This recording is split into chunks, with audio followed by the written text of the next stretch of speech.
Fantastic. Hi everyone. It's Monday, May the 1st.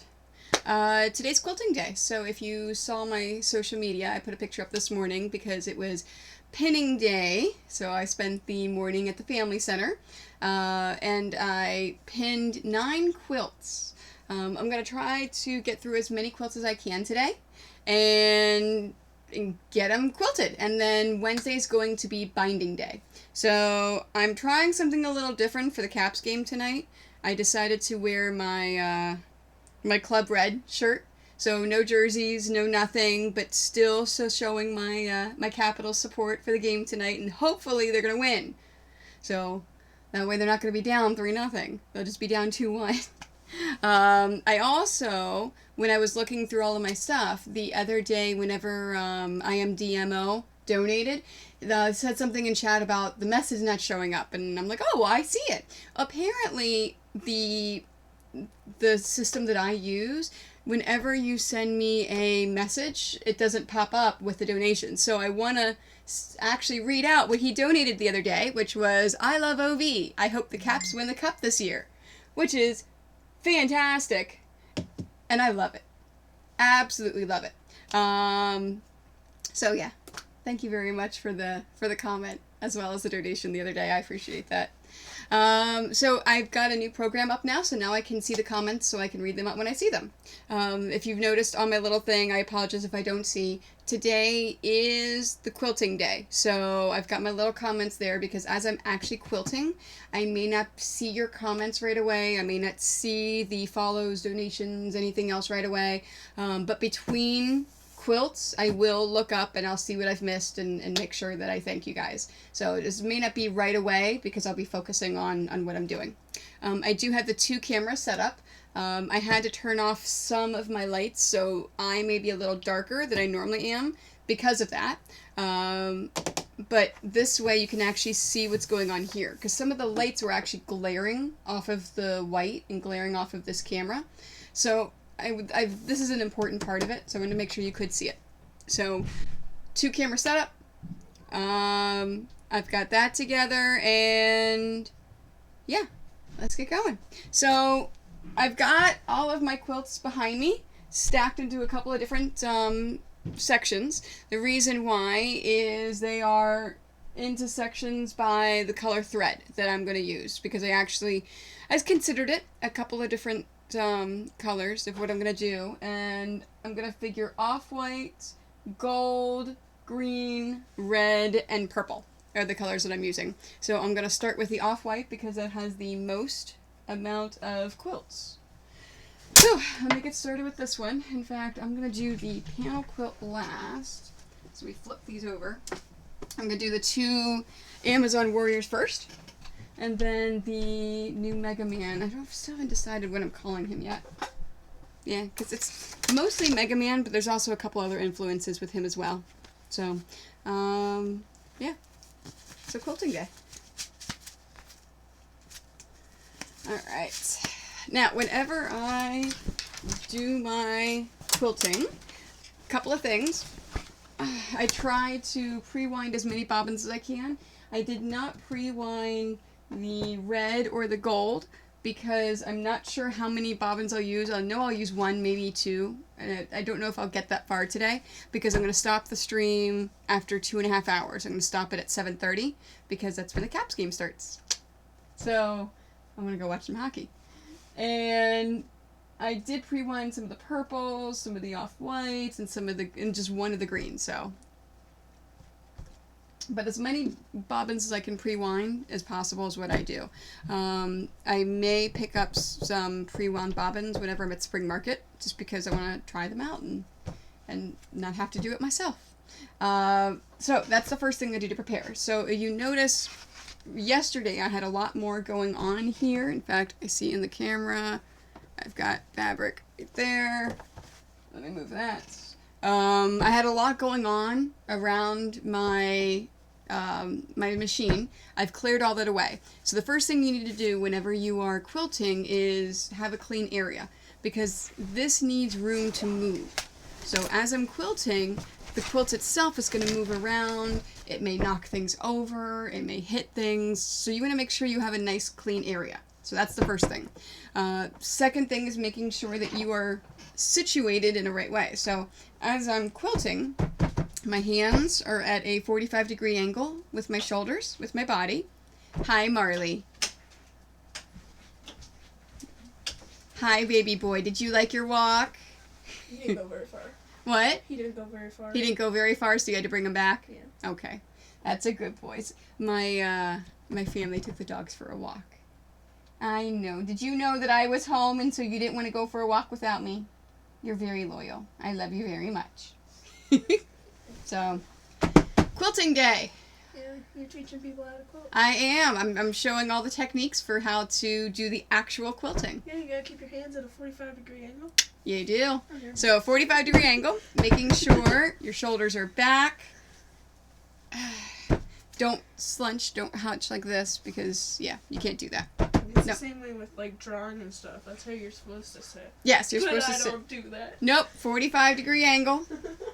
It's important, especially with quilting for long term, and you've got to be 45 degrees. You've got to sit up straight, because if you're hunched over, you're going to hurt your back, you're going to hurt your arms, your shoulders, and especially if you're quilting for a couple hours, like I'm going to be doing today. So sitting straight up is super important. Making sure the tension is correct. So on this machine, I use all the same fabrics. All of my fabrics that I use in my quilts are either Moda marbles or Kona solids. There's a couple odds and ends, but those are mostly it. So this machine I keep only for quilting and for binding. So I actually have it set to a couple of different things. So my number 1 is my regular one. My number 2 is what I've stored for quilting. So it's set at a width of 4, length of 2. Now the width and the length don't make a difference because I'm going to drop the feed dogs and go. It's the tension that matters. So I've got the bobbin in here and the tension on the machine set to a certain tension to where it's fine. So those are good. Once your tension is good, your thread is good, your posture's good, your quilt is good, and you're ready to go, drop your feed dogs. So it's going to be smooth in here. I have another toy that I've been thinking of playing with, but I'm not going to play with it today. It's one of those non-friction slip pads you're supposed to put right here, and then it sticks to your table, and it's supposed to make it easier for your quilt to move as you're free motion quilting. So I've got it. I may try it. I don't know. Maybe. Not today, though. And maybe for another stream, whenever I'm not so pressed for time. So now this step that I do at first is something that I do that most people do not do, and they actually do not recommend when you're quilting.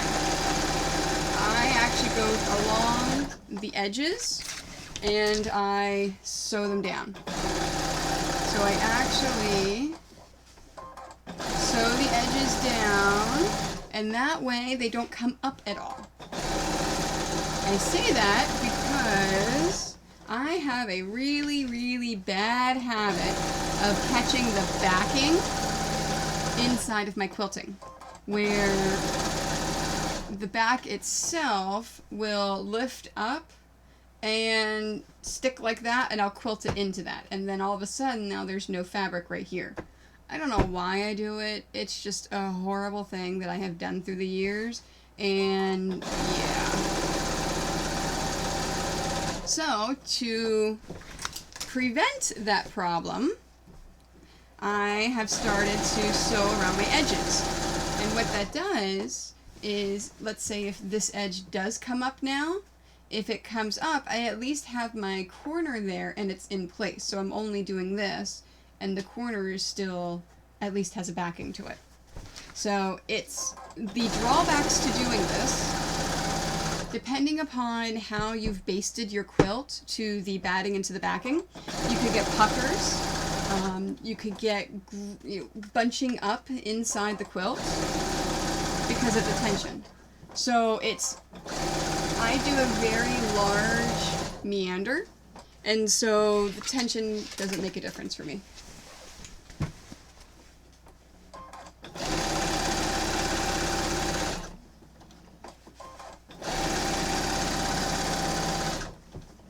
go.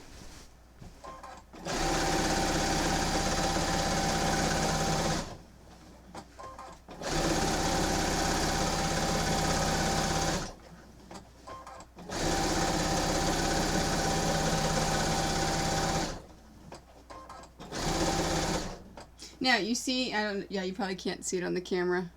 No. So there's a piece of my hair right here that's kind of slipped out of my head. It's why I always pull my hair back whenever I'm sewing and quilting. I have the problem of my hair getting on things. So if you have hair, thread, or anything that gets caught in the stitching, don't worry about it. You can pull it out after. It's not there permanently. The only thing you have to worry about is when you trap something between these layers.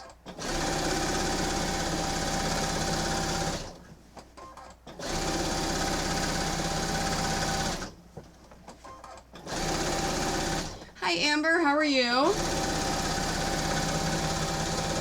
There we go. Okay, so I have basted all the way around the edges, and now the actual quilting.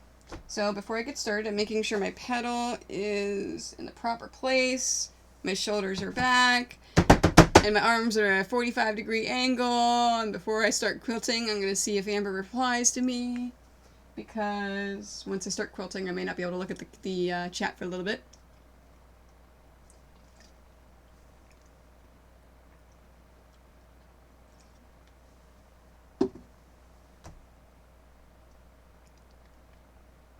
I'm probably typing it out. That's okay. Alright, so I'll get started and then I'll respond to you in a minute if you say something else. So, quilting.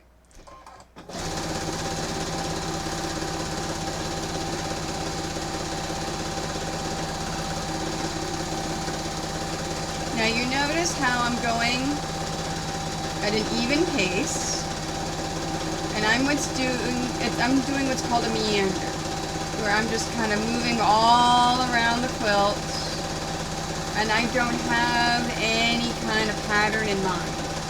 I'm just kind of moving it around. Now it's important whenever you're free motion quilting that you go at the same pace. You don't speed up, you don't slow down, you just move the quilt around.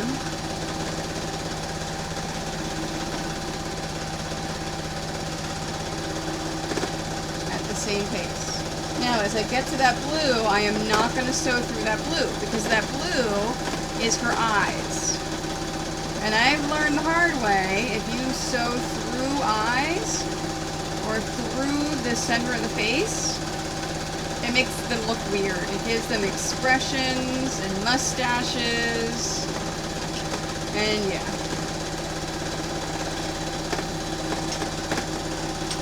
So in this case, because I have an off-white color, I can go through her face, but I'm not going through the eyes.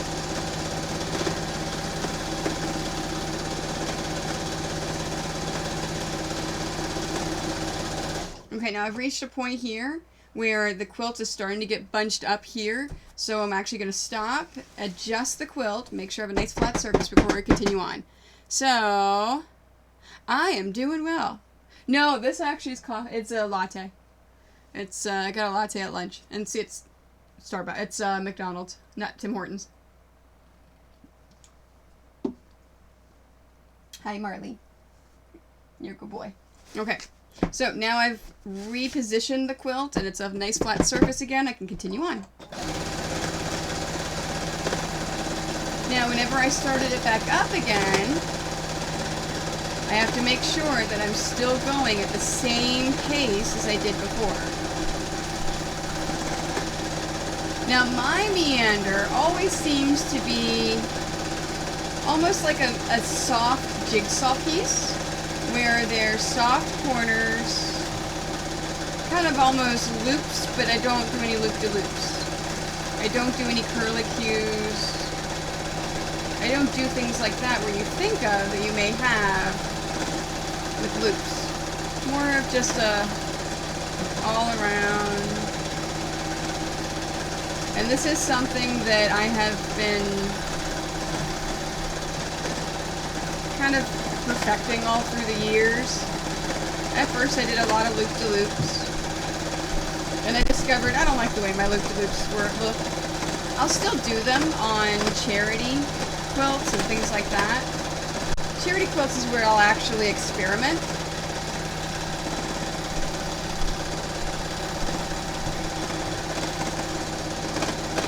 With different designs and pictures, things like that.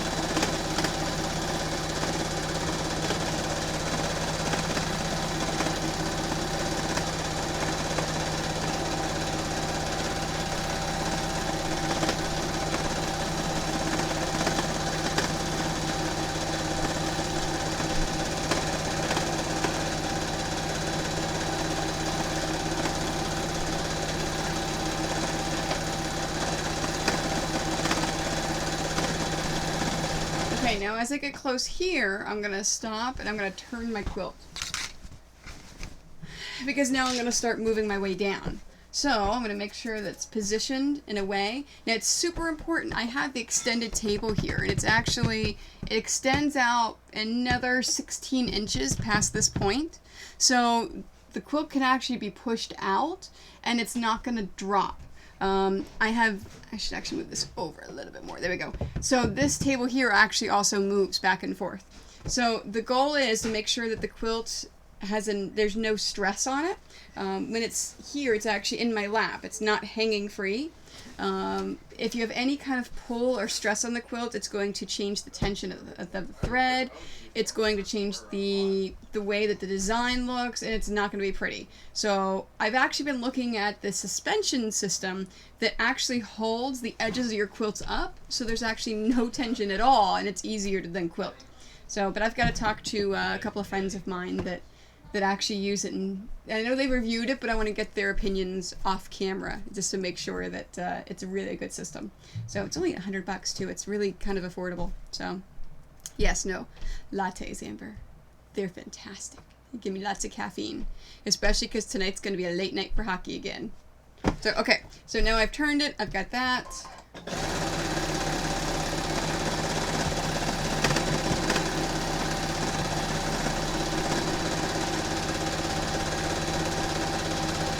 Now I mentioned at the beginning that I use a lot of Moda marbles and Kona solids.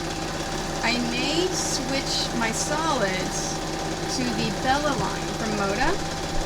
I haven't had a chance to actually see them in person, but I'll be able to see them at Spring Market because I have an appointment with my rep. So I'll touch them and feel them, and if they're at least the same quality, if not better than the Kona, I think I'm going to switch, just so all fabric in my quilts is from the same manufacturer. So I know it's going to shrink at the same rate, and it's going to wear at the same rate.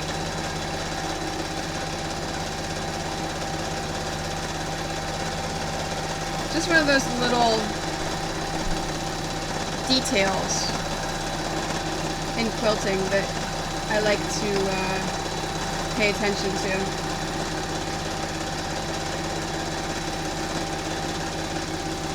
Oh.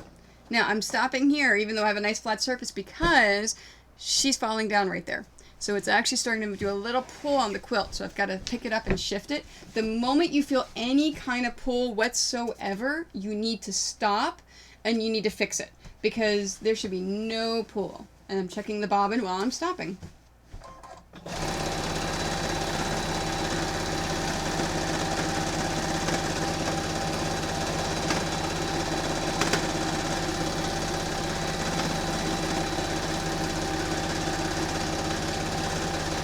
Now at this point, I always seem to really want to kind of speed up a bit, just because I'm halfway through the quilt, and I can see the end. I'm going, oh, let's hurry it up.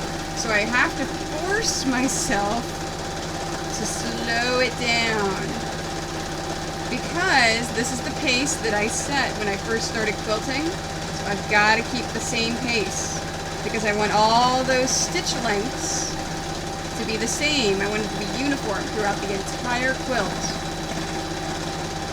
And that's something that took years of practice. I was looking at some of my original quilts that I made, And man, those stitch lengths are not even at all. Okay, at this point, now I'm going to turn it again to do the path of least resistance.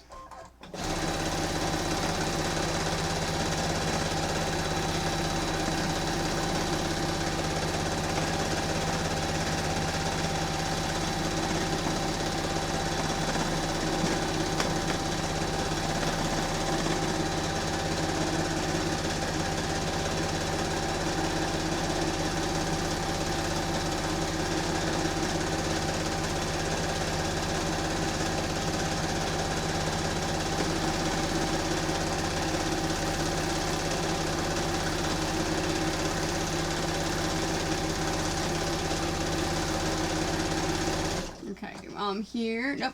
I always want to check that bobbin and keep an eye on it because I don't want it to run out in the middle of the quilt if I can't help it.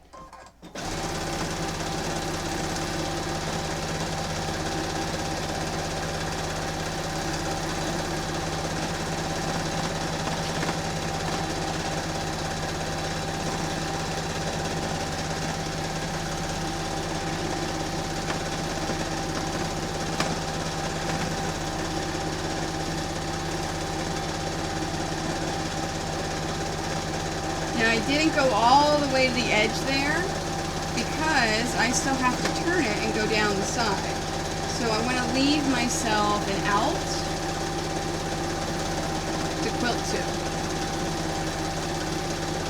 See, so now I'll come down here and finish this off here.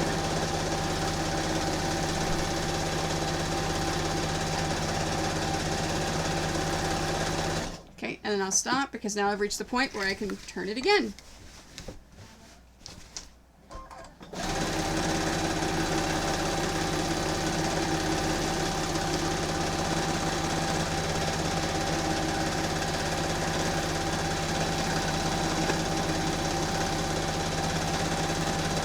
So there's a couple of things that I'm paying attention to while I'm doing this.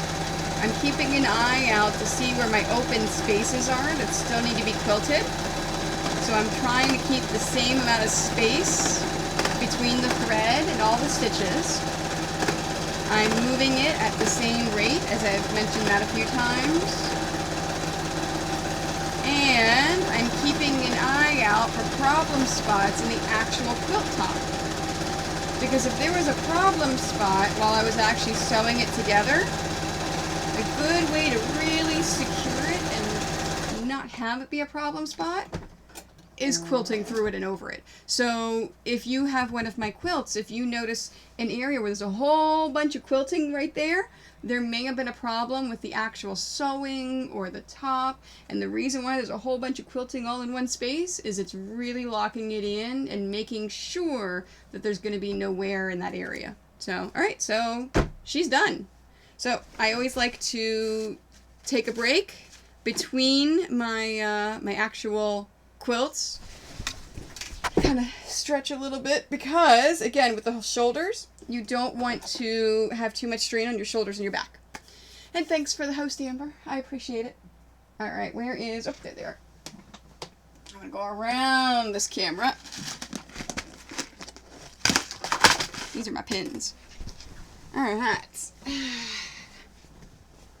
So, I always, sometimes I stand, sometimes I sit.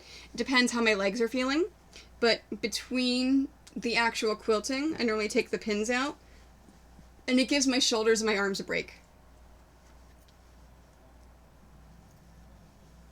So this is the time where I can look at chat and talk or do whatever. Yeah, I like the new event list that I have up on my screen.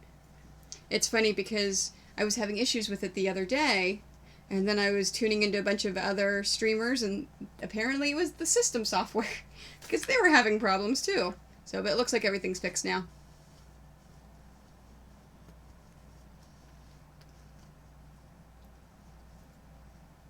So I've been thinking, like I said, about what I'm going to be doing for Twitch while I'm doing this next trip, this next round. I hate having a whole week go by without a stream. So my goal over the next few weeks is to get at least one stream in a week. It may not be sewing or anything else. Oh, hey, Doug. It may not be sewing, it may not be other things, but I'll make sure that I do it. I found a way that I can play Jackbox with everyone. So I'll do that. I'll do that for at least one stream. We'll play Jackbox together. And then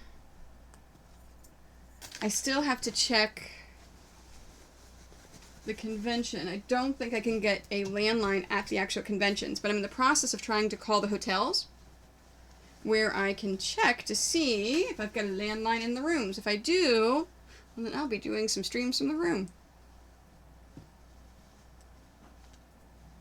I'm sure Doug and Amber would like to play Jackbox. Now, some of the streams I may not put onto YouTube for my trip. So if it's playing video games and things like that, I'm not going to put on YouTube. If I'm able to get landlines in the hotel and I'm able to do interviews, then those I'll put on YouTube. So if I do an interview with someone and then they stay to play Jackbox, then I'll put the interview portion on YouTube and not the Jackbox portion. Because, okay, if you play Jackbox, you know sometimes it can get a little out of hand. And my YouTube is family friendly. Fantastic. So I will put on, not only here in Twitch, but I'll put on my social media the schedule of, hey, so tonight I'm going to interview so-and-so, or hey, tonight we're going to play Jackbox.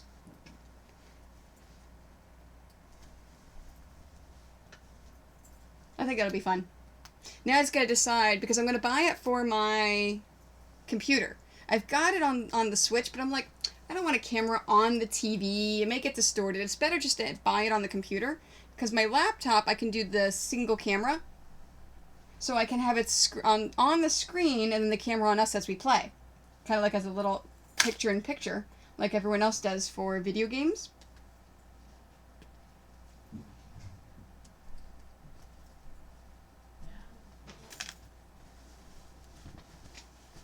There we go. Alright, so all the pins are out. So let me do the next one. Alright, so I'm going to set that one all the way over there, out of the way. Set that out of the way.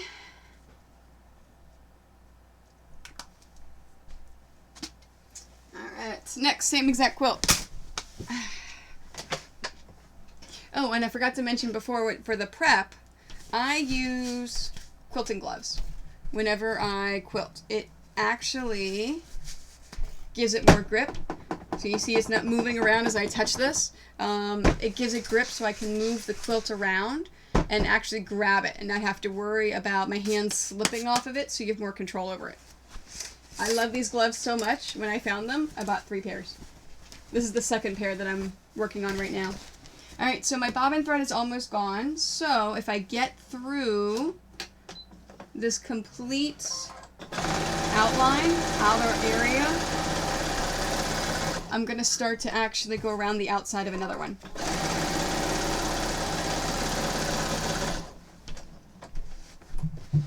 Alright, see you later, Doug.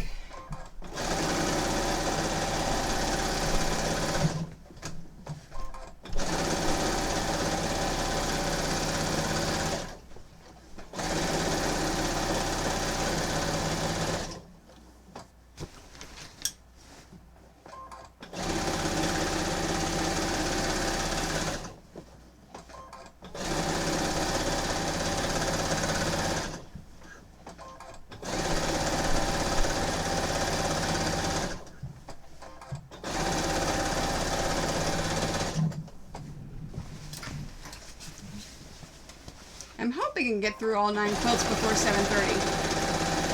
If not, then I'll quilt the rest on my own time. Oh wait, I did decide I am going to do a Twitch stream one night at my parents' house, and I will show you how I pin quilts. Because I haven't been able to do that yet. Something's going on with the thread. That's weird, it got caught. Well, I'd rather it happen there than in the middle. Oh, now it broke. That's weird. Yep, it's fine. Bobbin thread's almost gone anyways, so I will pull the rest of that. Empty in there.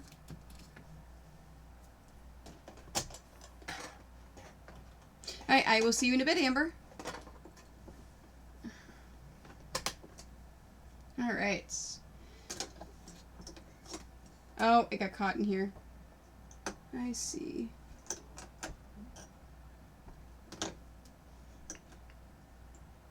Huh. I may have to take this off. Nope, maybe not. Okay, tweezers. So, it looks like the thread is caught somewhere in here.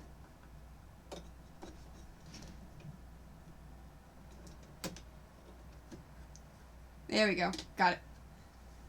If you can undo it without actually having to take apart the machine, that is always best. Yeah, see, it kind of frayed and then got caught in there when it frayed. Alright.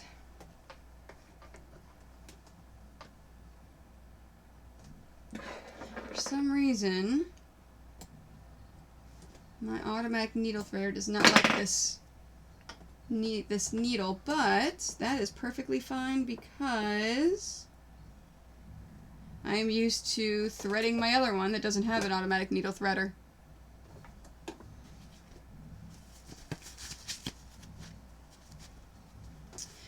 Alright, back to basting the edges.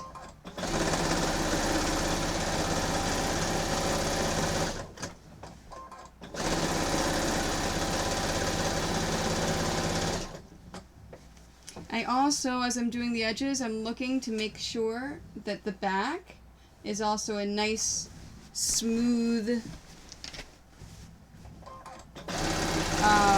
tension. The tension is good. Couldn't think all of a sudden.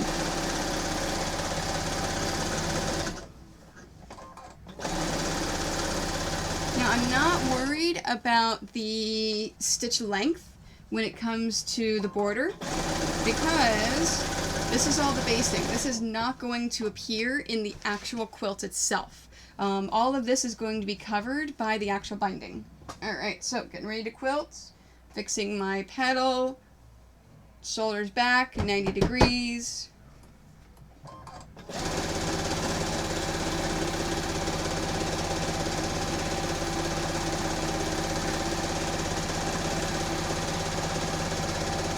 I know I'm going to jinx myself, but I am so proud that I have not elbowed that camera yet.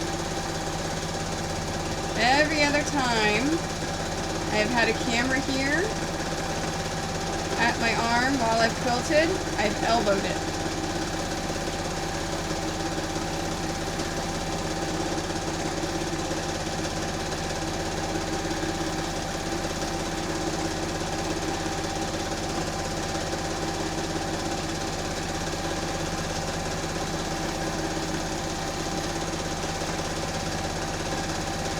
Now, theoretically, I should get through this entire bobbin before needing to change it. Because the last quilt was the same exact one, and I got through an entire bobbin and had a little left over that I then used on the border here.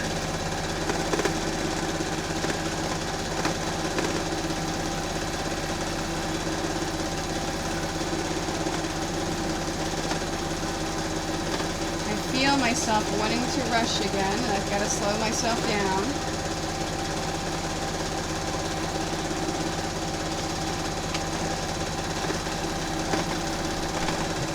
And then so answer everyone's questions at conventions. Oh, do you have a long arm? No. I don't have the room. I want one.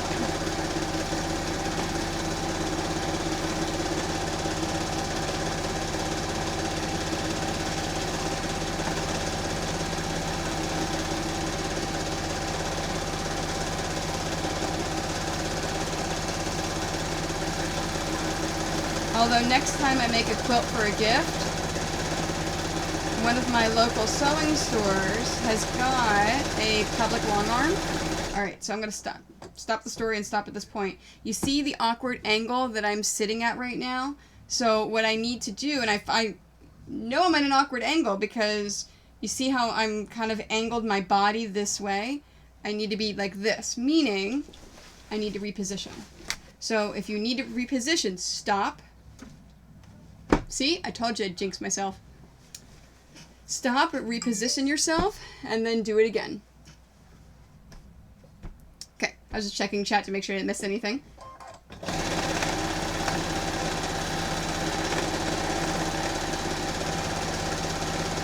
So, there's a local quilt store here that has a long arm that they teach you, they give you lessons on it, and then once they certify you, you can actually use it. Oh, there I go bumping it again. Dang it, I should have said anything. And then you pay by the hour to rent it. So the next time I make a quilt as a gift, I will probably go take some lessons and try it out.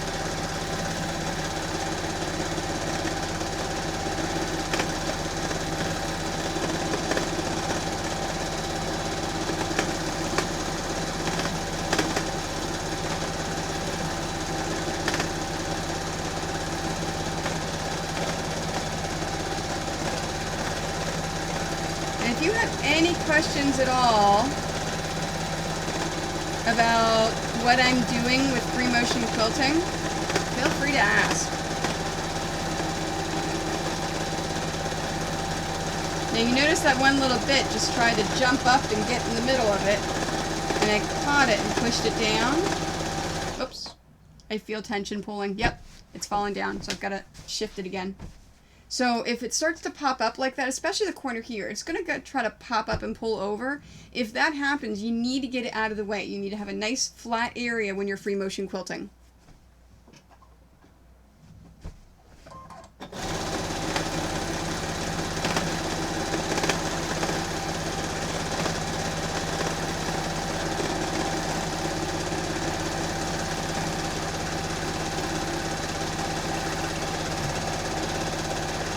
Okay, now at this point I need to rotate it because I want to turn it to the path of least resistance.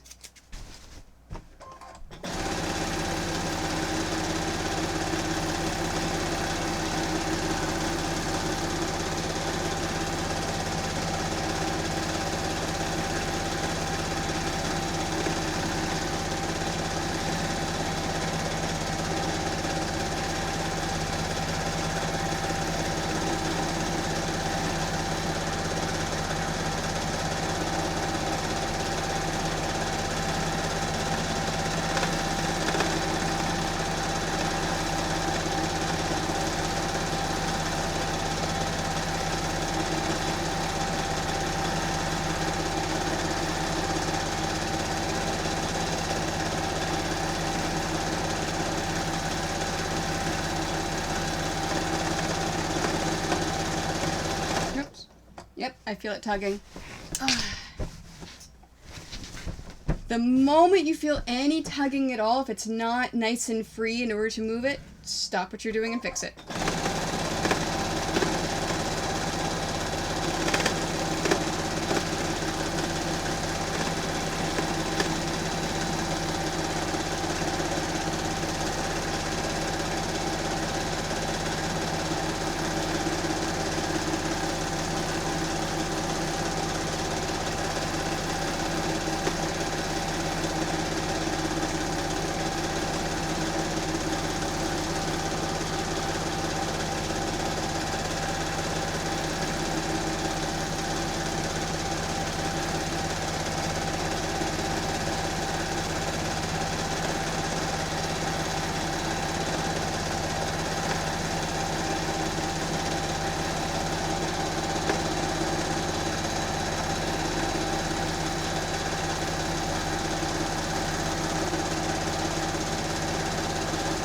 even though I'm not all the way to the end, it's starting to have a little resistance, so I'm going to go ahead and shift it and work on this side.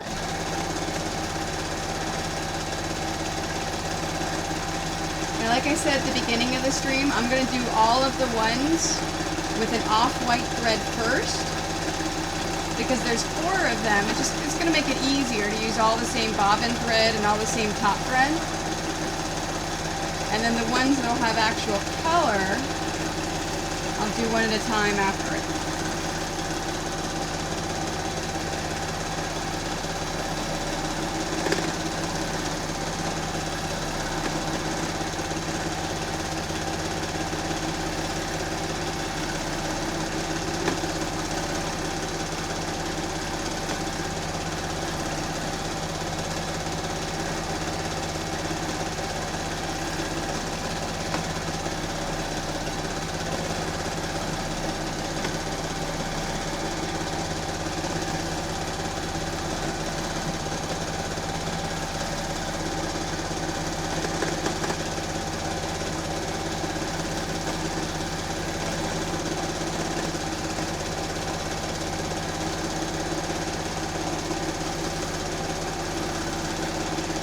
Let's check the bobbin thread. Nope, I'm still good. And shift.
There we go. Alright, so that one's all quilted. So, break time. So I will take all the pins out and relax.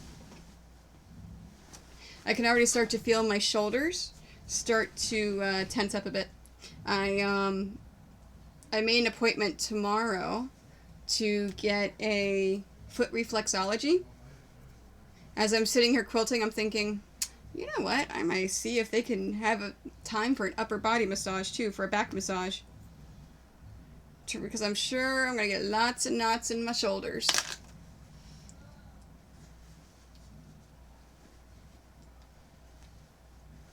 The lady that, I took one lesson on free motion quilting before I started doing it. And the lady that initially taught me said, the biggest thing that stuck with me was don't sit and do it all at once, especially if you have a larger quilt.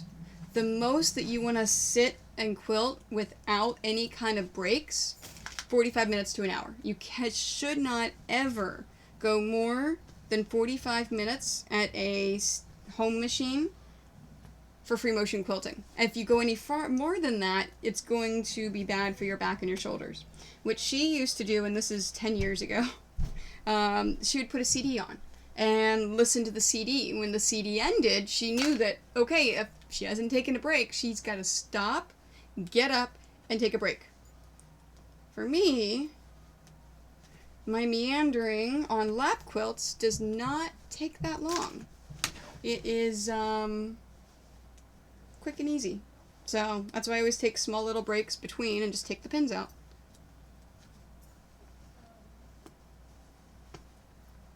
And because now I have quilted both of the Amazon Warriors, I will show you what she looks like when I'm done taking the pins out with all the quilting.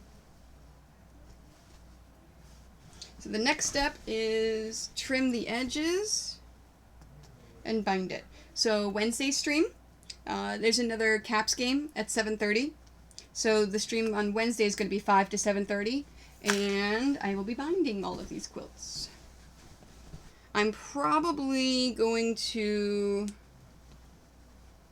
pre-do all of the binding except for one, and then that way it's more efficient and better, where I just take you, start, from the very beginning to the very end of binding a quilt, so that you can see, you don't have to sit and wait or fast forward if you're watching on YouTube, from start to finish.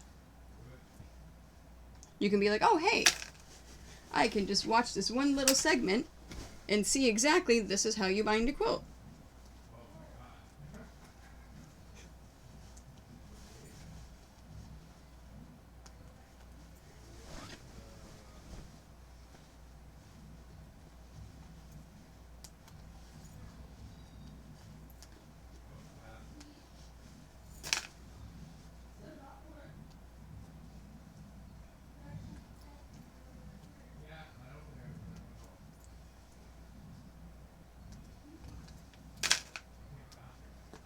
And when I trim the edges, I always fold it in half and half again and take a look at it. That way it's squared up before I trim it. Just a habit that I've done. Alright, I think they're all out. Alright, so here is... It would help if she was right side. All quilted. And the reason why I like the off-white, and I'll show you here for a lot of my characters, is it blends right in. So especially with the camera, you can't see it. It just kind of blends in. You can see a little bit on the black, and that's where it really stands out, is the black. You can see the actual quilting. But for the rest of it, it just really blends in there, and it lets the design itself pop out and be showcased more. Now, the ones that I've chosen colors, I'll go through and I'll explain why I chose the color and what I've done with it and everything else. Alright, next. My brand new pattern that's going to be released in June. It still doesn't have a name. But that's okay. Now, because of all of the blues and creams, I was thinking about doing a blue. But then I think that'll really kind of detract from him because it'll spread the blue out through here. So I think the off-white is a nice muted, excellent color to use. Alright, so what am I doing? Oh, I got plenty of bobbin thread left.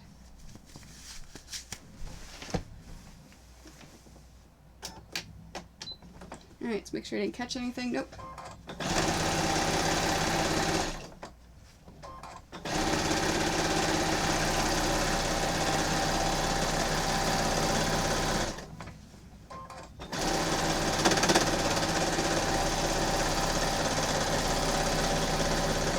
This one's likes to pucker more.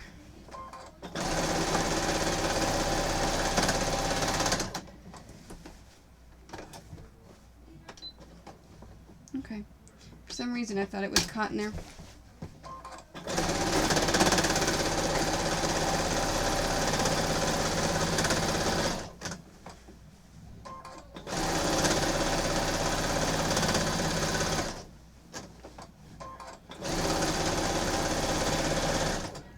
Yeah, like I said, the tension in the border, I'm sorry, not the tension, but the stitch length doesn't make a difference. You're not going to see it.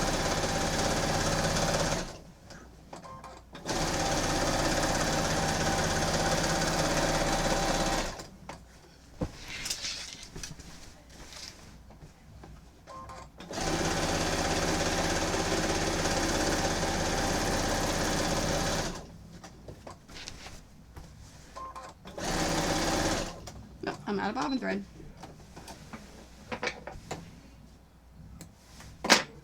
Now I'm going to have to constantly check the bobbin thread on this one because I do not know if it's going to last the entire quilt or not.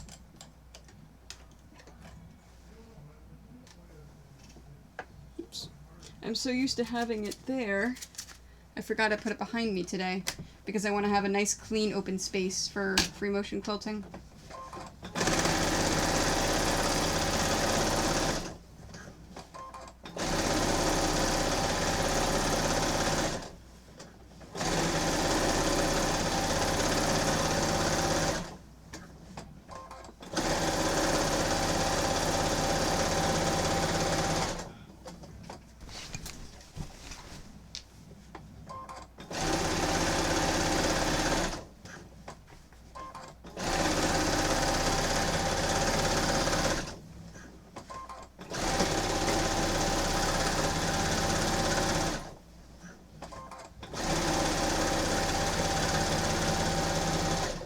Okay, so before I do the actual quilting, same thing as I always do. Sitting up straight. Okay, no questions or anything in chat, so I'm gonna get started.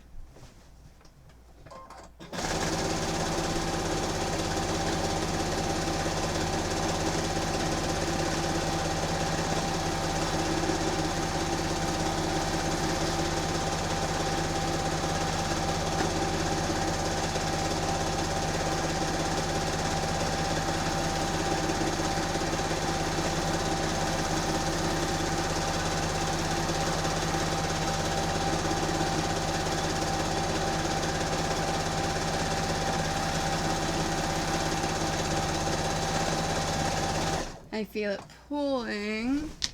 Nope, just needed to be straightened out.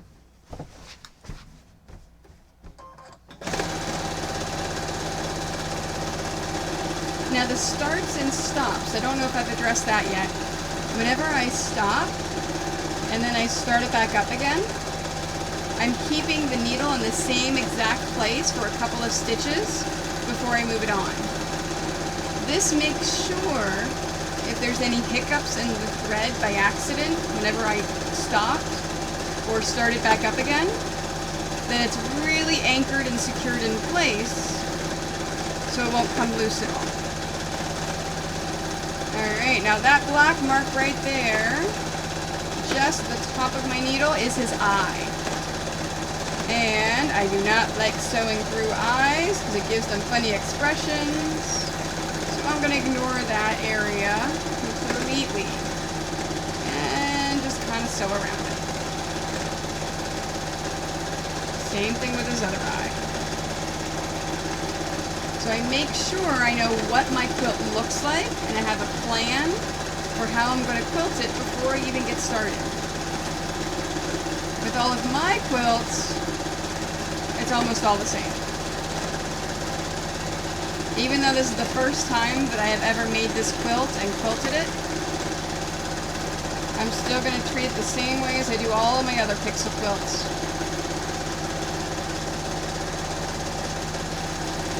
I do all of my quilting, oh, the thread broke, in the same order. Okay, so this is what you're going to learn if you have broken thread, how I handle it. First thing, cut the bobbin thread. Alright, get my tweezers. Now you'll notice here I have my broken piece, move it over more towards the camera. I've got my broken piece right here, and I've got my long piece. This is the bobbin thread that I cut, so it's a nice one. Quilting tradition tells you if you just trim it a little shorter and then start it at this area, or if you start off and then come into this area and you sew in this area a couple of times, it'll get anchored in and it's fine. I'm a little paranoid when it comes to loose threads like this. I want to make sure that I absolutely get it. So what I do, oh, that one's not going to work. Where are my scissors? I actually pull it out a few stitches until that top thread is long enough that I'm actually going to tie it in a knot. There we go. So I've got my top thread long enough, so I'm going to sit and tie this in a nice tight knot.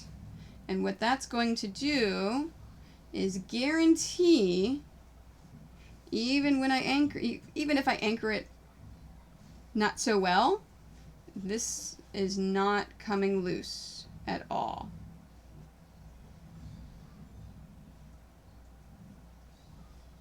There we are. Nice tight knot.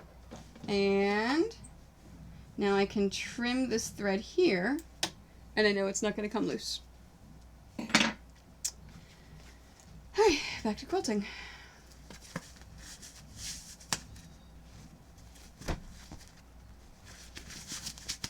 Now, when it gets started, it's off over here. There's two different ways you can start for the quilting. You can start it right here where you left off, or what I always do, I always start off and then come over and then anchor it in as I'm doing my actual quilting. Whoops.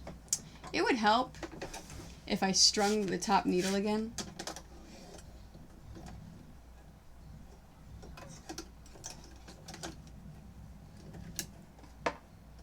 Oops. There we go. I think the thread is getting caught a little bit on the spool. There we are. It just felt a little tight. It feels loose now though.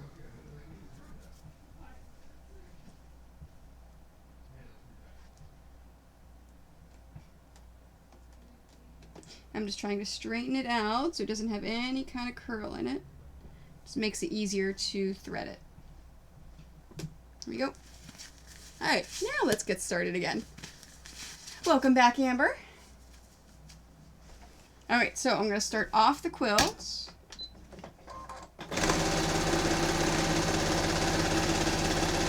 And make my way over to that area where the thread broke. Now, I'm not making a beeline for it because I want it to look like it's part of my natural quilting. I don't want people to know that I had a thread break right there. Now, here's the thread break, so I'm going to go over this a few times and then continue on. So that's one of those 3-foot rule ones. Unless you know it's there, unless I point it out to you, or you buy this exact quilt from me,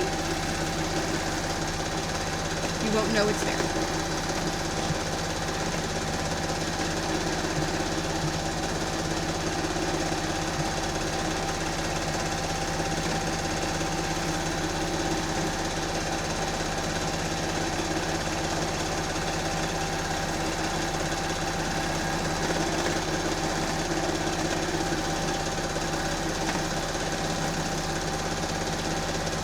Alright, now I'm going to straighten this out a little. Remember, we want a nice, flat surface. Oh. There we go.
I've noticed whenever I start to zone out a little and just kind of be on autopilot, I'll put almost like a wave-like texture into the border areas.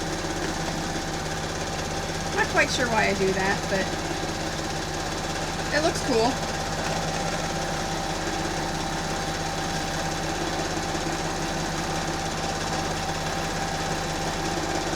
after I finish this pass, I'll check my bobbin thread. Oops, fell down the side. There we go. Just to make sure it still looks good. And while I'm sewing, I'm keeping an eye on that top thread.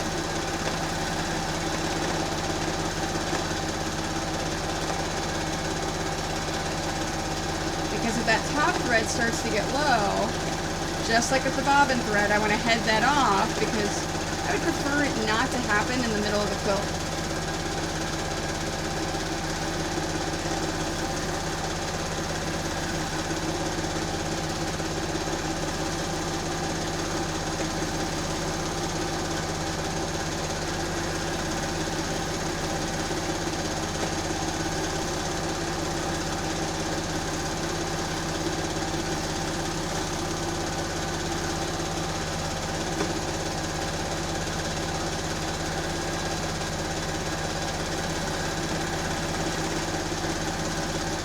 Go. Okay.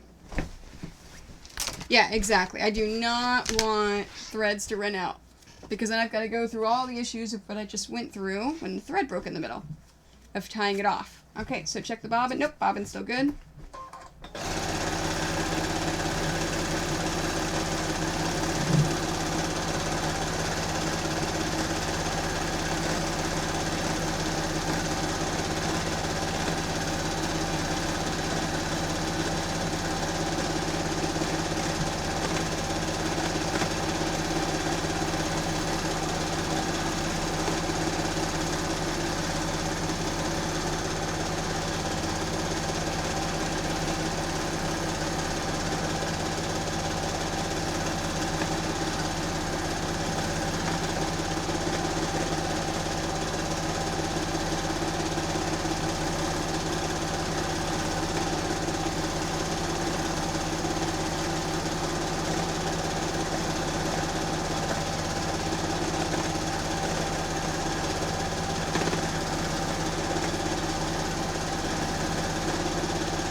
Okay.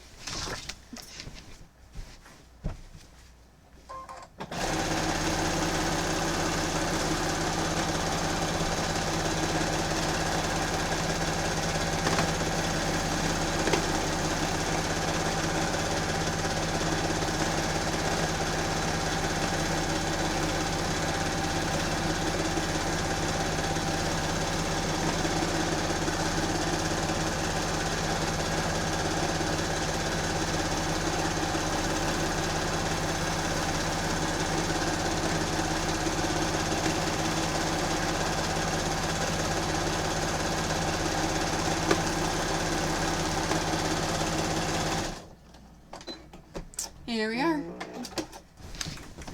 That one's done. Alright.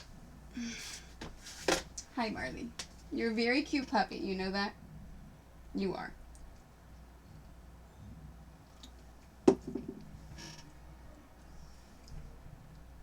You're very cute.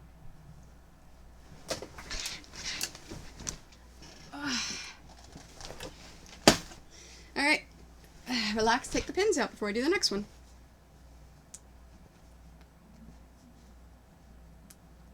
I know I read it off at the beginning, but if I am DMO is watching again, I saw what you meant about the comment not popping up. So if you... Yeah, fixing food is awesome. I haven't eaten yet. I'm going to eat after I'm done. So if you donate, unfortunately the program that I use doesn't, if you say a message with the donation, it doesn't pop up. It doesn't do that. So I've got to find another system or something for it to pop up. But I can see it, and now I have my system set so I can see them as they're donated. So the other day he said, "I love Ovi. I hope the Caps win the cup this year." And I'm purposely reading that because hoping they win tonight. Really, really hope they win. I really don't want to miss all the playoff hockey this year because I'm heading down to Maryland Sunday. So my hopes is I get to see some round 3 playoff hockey. Really don't want to have to miss it.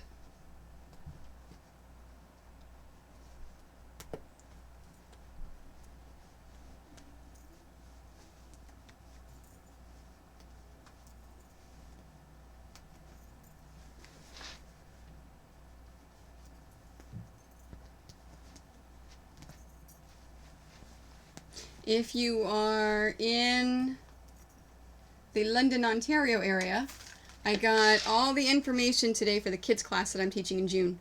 I'm going to teach how to make hair ties, like little 50s style housewife hair ties. That'll be fun. I've just got to figure out some small print patterns. So I'm looking around. Oh, I've got some bats I can use. I have some dogs, some bones, spiders. Don't think there's any character fabric I can use. Everything's too big of a print.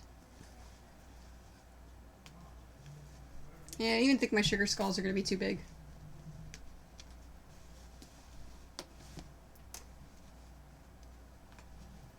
I may just do some cool textured solids too. Give the kids a bunch to choose from.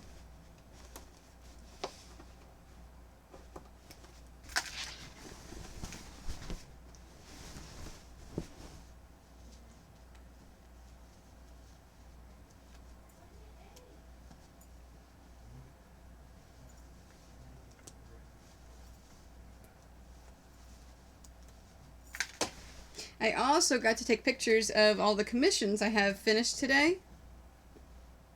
Dang it, I dropped a pin. So, if you have commissioned a quilt from me, and it says finished on there, I finally had the photos. So I will be messaging everyone tomorrow to get addresses so I can figure out shipping.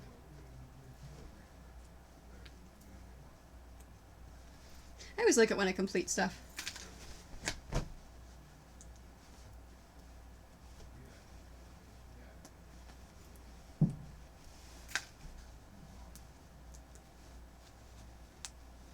Alright, so the next one is going to be the Girl Power panel.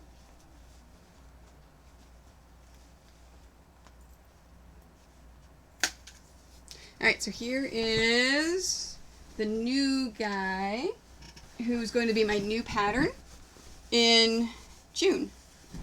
Oops. Yep, there we go.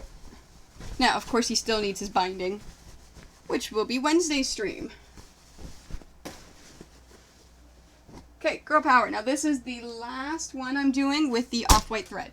So after this one, I will be switching to colored thread for them. Now this one is a challenge. If you watched the last time I did a stream for quilting, I quilted one of these. And the reason why I'm quilting another one is because I sold it at C2E2. So, I've got to make another one. The biggest challenge panels like this have is the faces. Like I said before, I don't like sewing through eyes, but when you have a face this small too, if I were to take this thread and run it right through there, even if it's the same color as her skin, it's going to make it look like she's got some funky things all over her face. So, I cannot sew through any of these face areas. So I've got to make sure that as I'm going, I'm completely avoiding that area. I also want to try to do something cool around the names. So as I come down, I may kind of do like a speech bubble, almost, kind of like a POW. And what that'll do is it'll pop their faces and the names out. So if you're looking at it in person, now can't really see it in pictures, but if you're looking at it in person, it'll make the name and the face pop at you. So it'll be kind of like an offset, pretty cool. So, oh, I forgot to close a pin. Alright, so bobbin thread looks good. Let me base the edges first.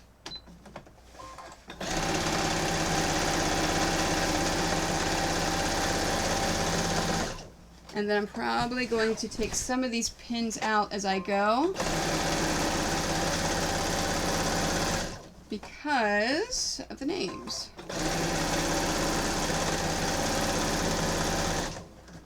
So, I'm going to grab my pins and let's push that over right there. So I can, if I take pins out, I can put them away as I do that.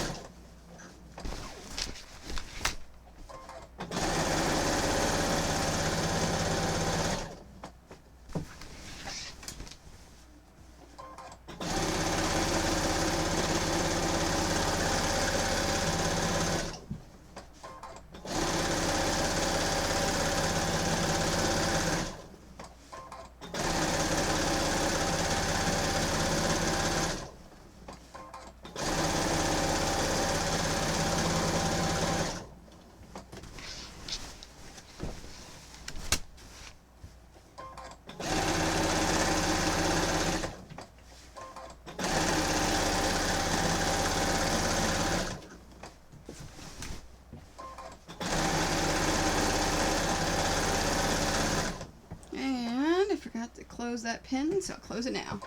Sometimes I do that. I miss pins. Not sure why. Maybe I'm just trying to rush through it too much whenever I'm actually doing the pinning.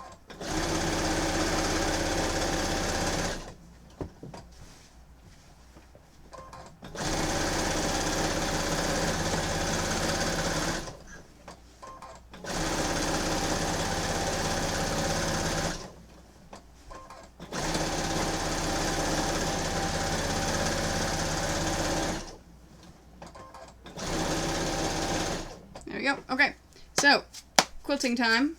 Make sure my gloves are on straight. I'm sitting up, shoulders back. No, I'm having issues with my dashboard. Okay, so remember, I'm ignoring the faces and I'm popping out the names. So that's my goal as I'm going through this.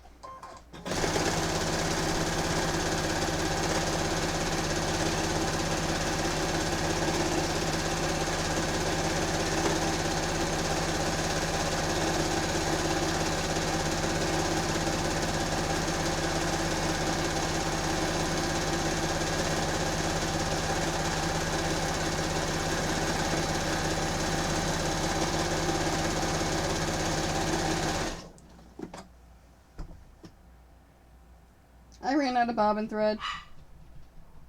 I forgot to check it. I knew better. I knew it was running out. Oh, bobbin threads. Man.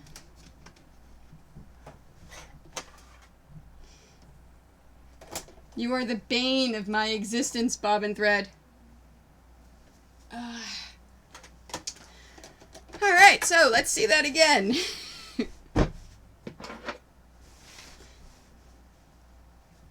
Now, luckily, I already have long enough thread to where I can just tie it right away. I don't have to worry about picking it out.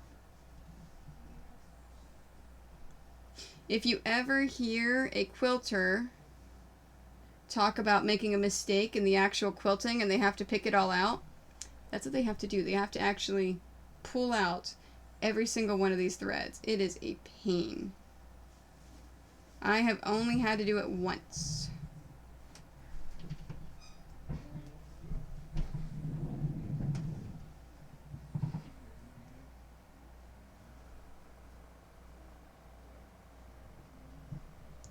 Come on. These nails. The long nails look nice, but they are a pain when you're trying to manipulate small pieces of thread. There we go.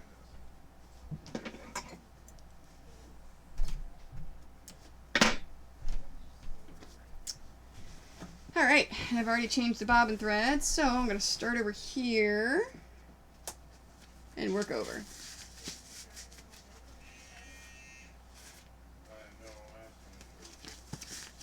There we go.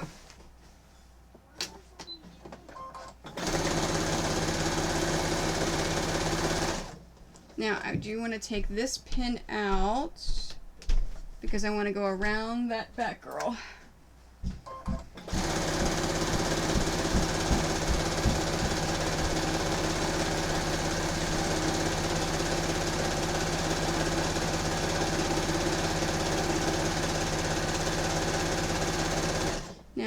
Oops, I ran out right there. There we are. Alright, it's anchored in.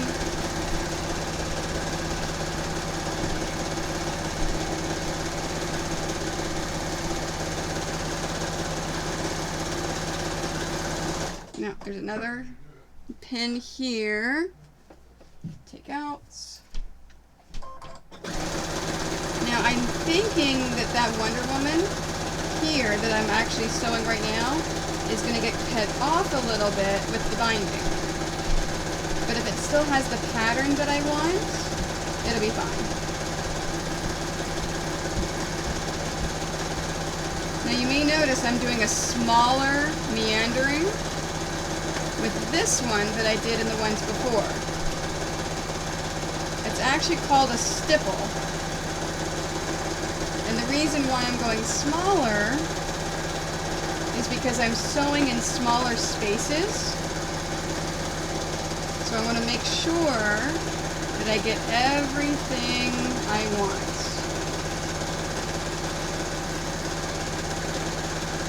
Now the smaller sewing will use more thread, but it'll help it stand out.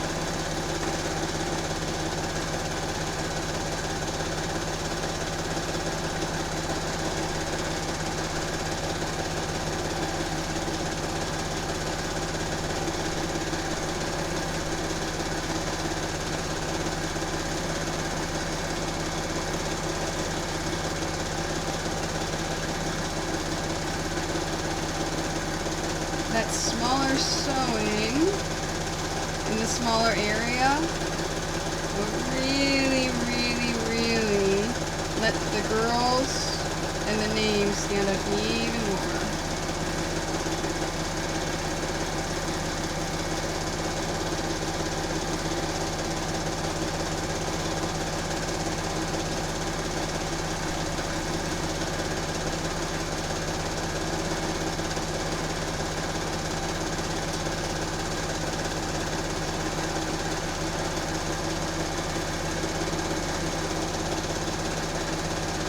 And this, especially this one, I'm finding myself hunching over a bit because I'm trying to concentrate and stare at the quilt. So it's important that you don't do that. Oops. And my foot is slipping, so I'm going to fix my pedal and fix the quilt.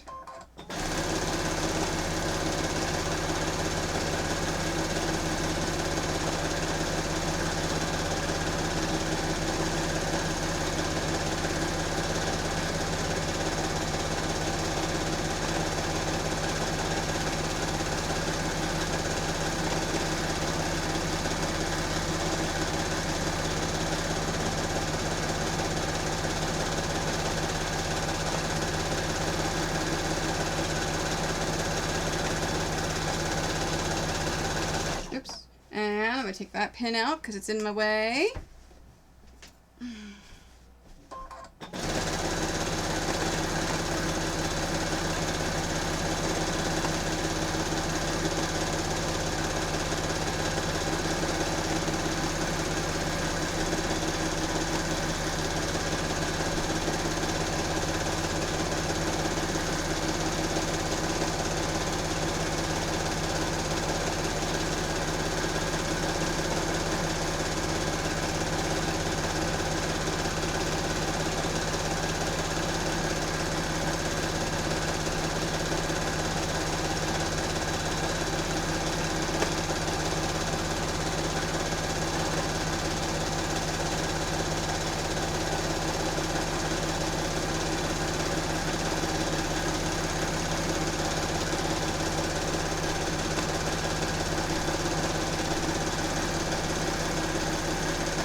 basically the only pins I remove while I'm actually quilting are the ones that are going to get in the way of my design.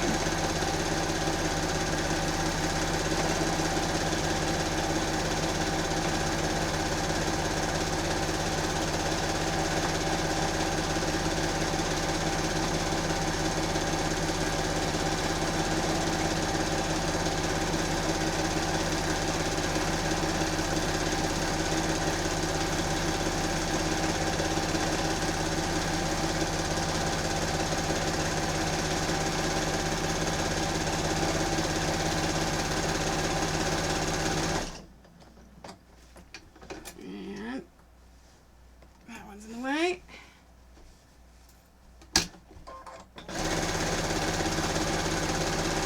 There are some people, whenever they pin a quilt, they keep the design in mind, and then that way they don't have to remove pins as they go. I don't have enough foresight for that.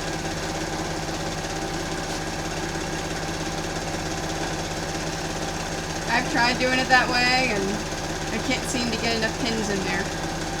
It starts to loosen up a bit if I try to do that. So I just pin it the way I always pin it, and then if it's in the way of the design I decide to do, I take the pins out as I go.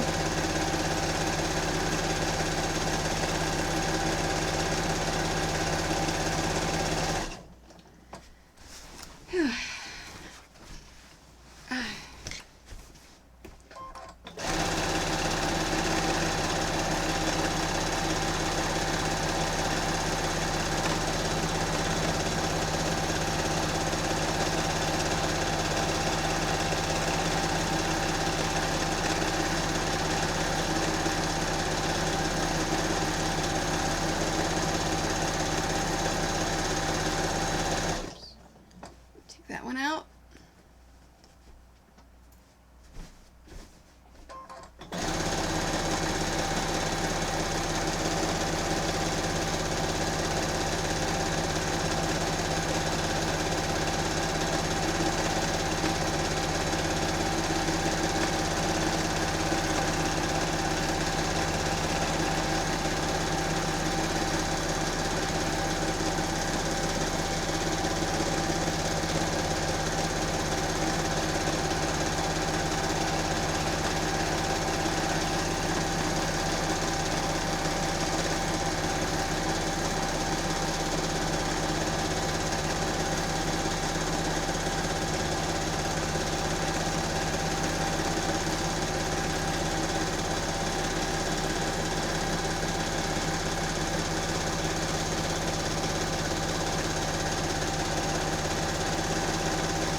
I'm skimming that area there because remember, I don't want to sew through her face. And I trapped myself into a little bit of a corner.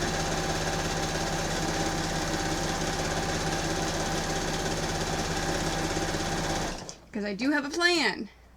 I need to follow the plan. At least that's what I tell myself all the time.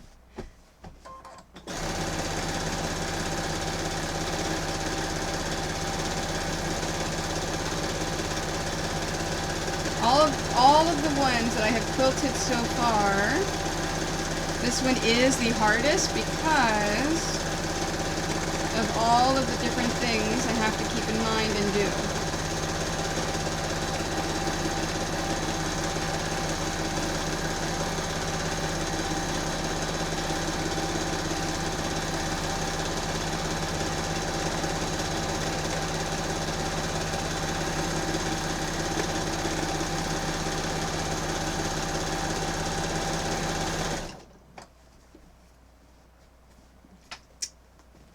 Oh, pins. Pins in my way.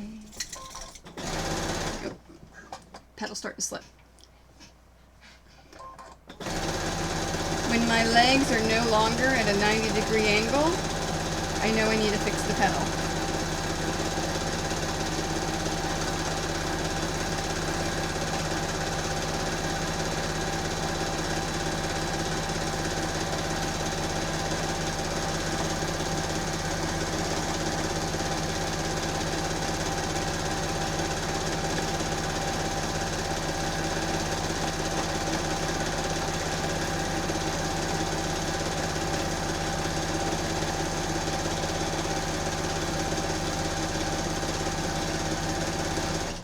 so I've reached this end. So let's shift.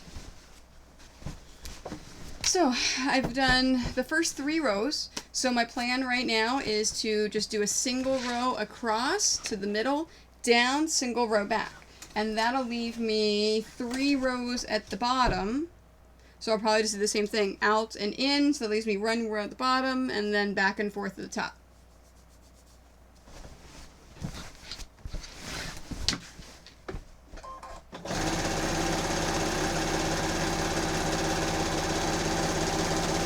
Oops.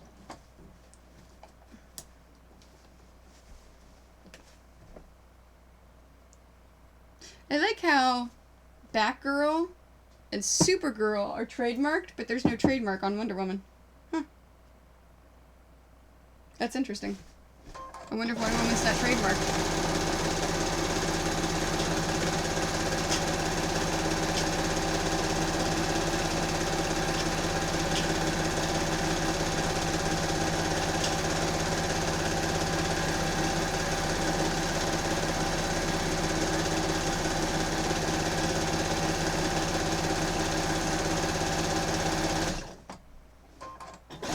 To see if that pin needed to be moved, and it is fine.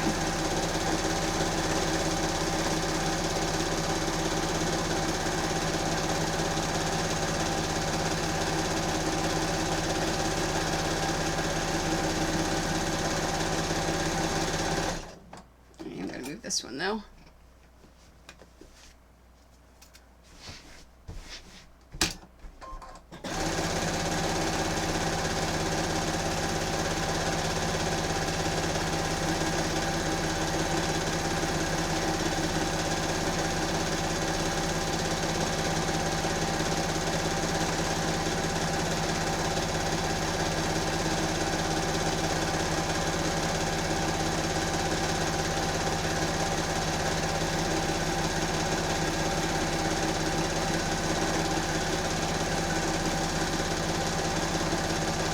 Okay, so 1, 2, 3, 4, 5, 6. There's 7 blocks, so I want to go over at least 4.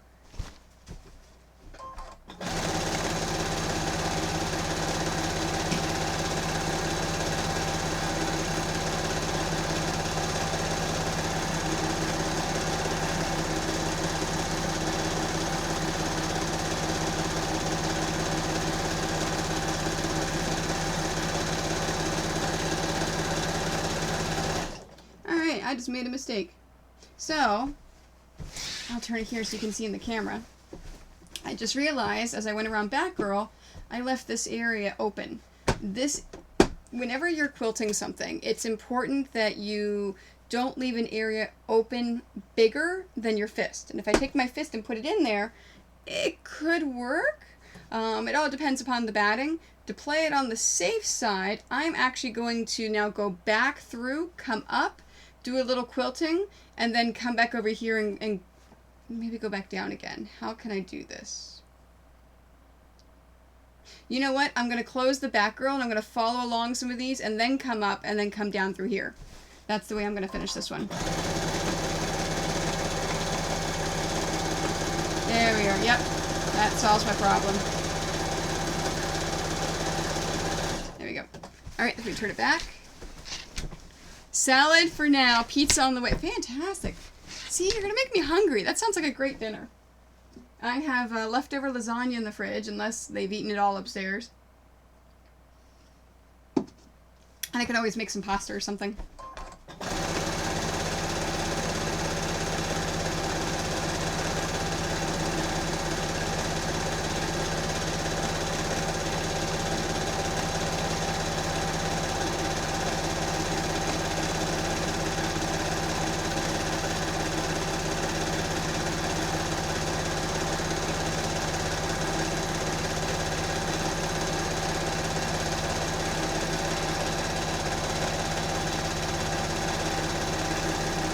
I like how it looks like Supergirl and Batgirl have got like amazing abs.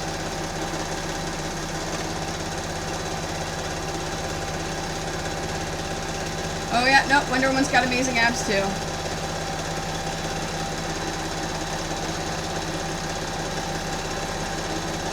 Oh hey, look, look, I actually went over one more. I didn't mean to. So I was going to go over 4. I've gone over 5. Yeah, I made a sausage lasagna with a ton of different cheeses yesterday.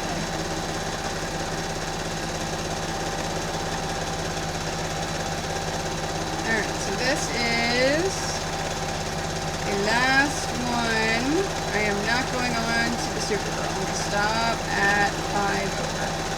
Because my quilt is starting to bunch up on the right hand side.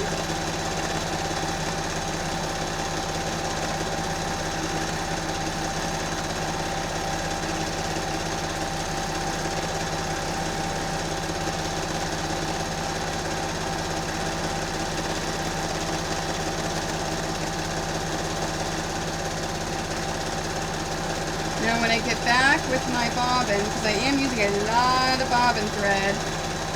Damn it. I ran out again.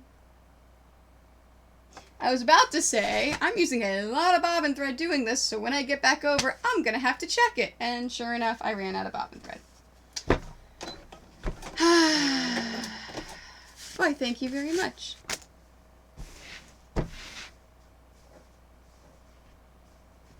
Alright, let's do this again. So, if you are watching the stream, yep, there it is. If you're watching the stream for the first time, thank you and welcome. I stream every time I can when I'm sewing. So you'll see me making my patterns, you'll see me doing commissions. When I'm at spring market and conventions, I will be doing interviews, playing Jackbox. So if you like sewing at all, or just want to see me sew, I appreciate follows. That's what I really need now. I need follows. I need to get up there. And I should have my new layout next week. Hopefully, the amazing Art by Saint is finished with it this weekend. And then I can have my really cool layout. It's all red. It's pretty cool. I like it.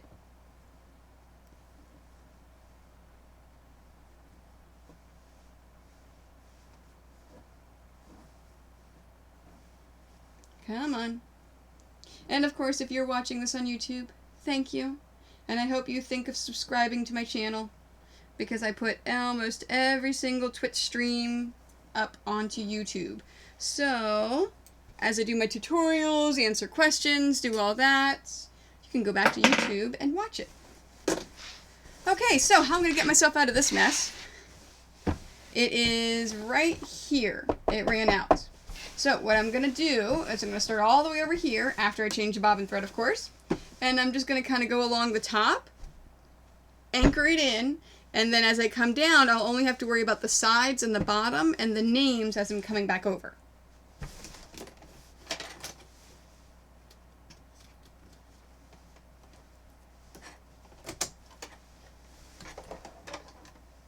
Luckily, this is the hardest one of the entire evening.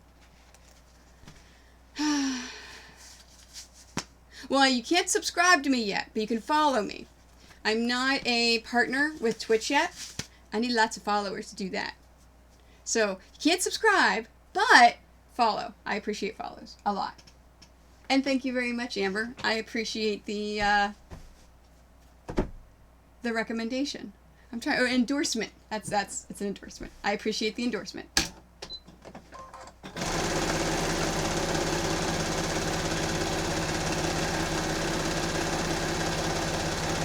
Now I'm not doing anything else but the very top and kind of outlining them.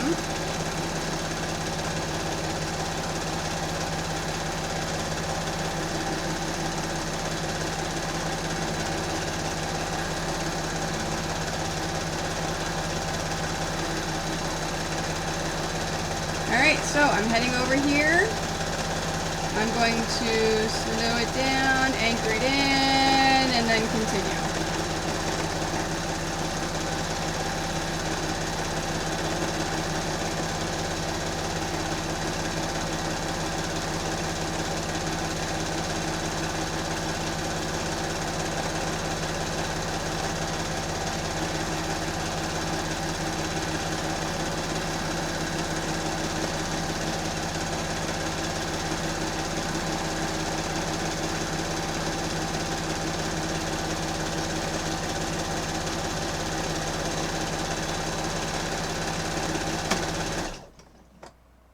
I stopped because I heard something. I hope it didn't catch on the bottom. It did. Alright, I anchored it in there enough.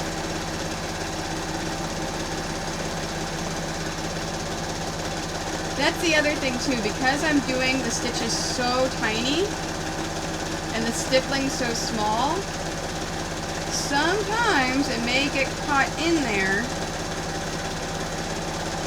so I've got to pay attention to it.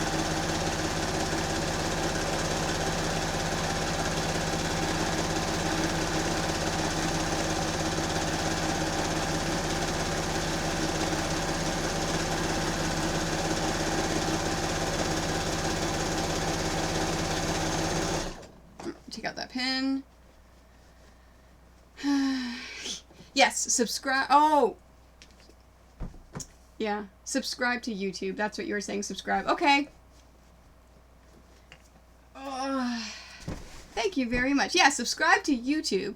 Follow on Twitch. Thank you very much. I appreciate that.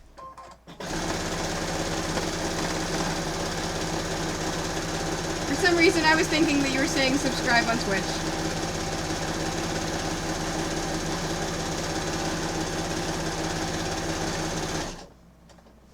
It's funny, I was actually looking at the subscription model, just because I was curious about it.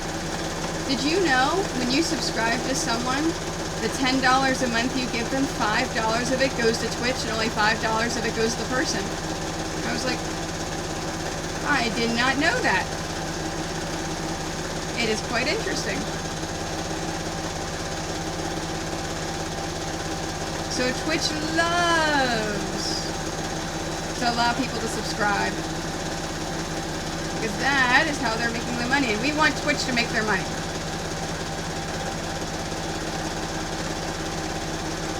Because it is a fantastic platform.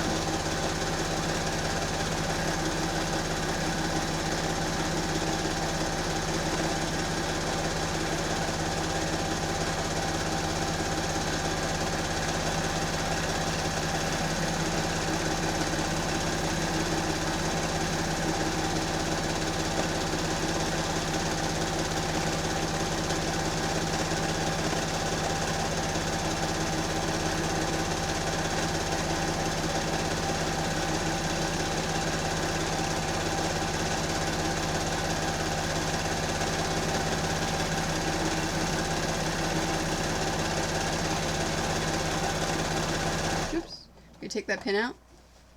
Yeah, again, I'm new to Twitch, right? I just started watching and doing everything in January. So there's lots of stuff that I am still learning. I am thinking I'm going to try to make it to TwitchCon this year, because that looks pretty cool.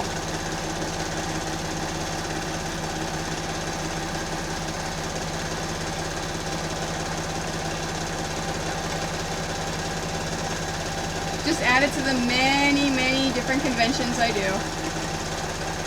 Plus, I don't do anything out on the West Coast. It would give me a reason to go out there.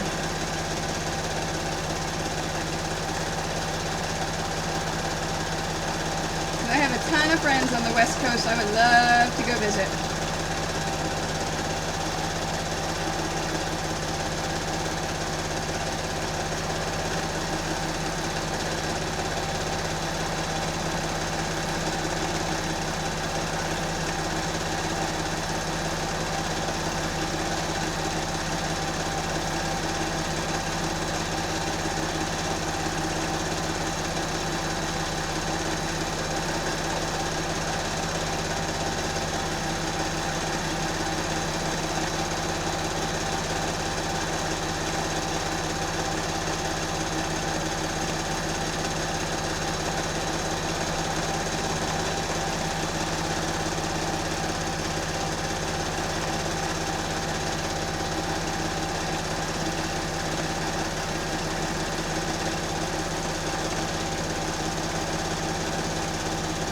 And of course, it's starting to do that. If you can fit in a suitcase and you think that you would be okay in the bottom of an airplane, and you can get to London, Ontario, so you can get on the plane with me, sure.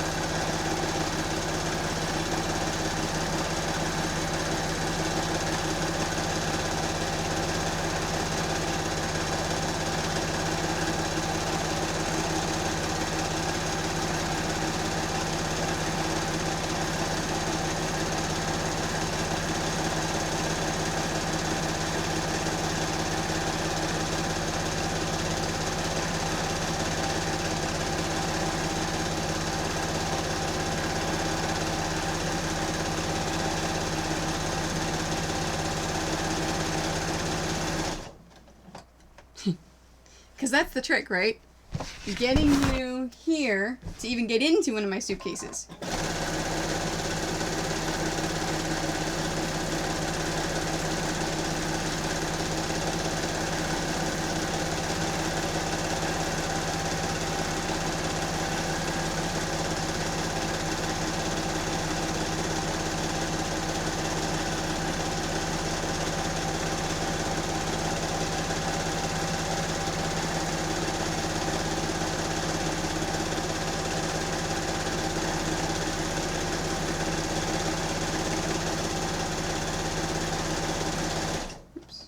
Remove that pin.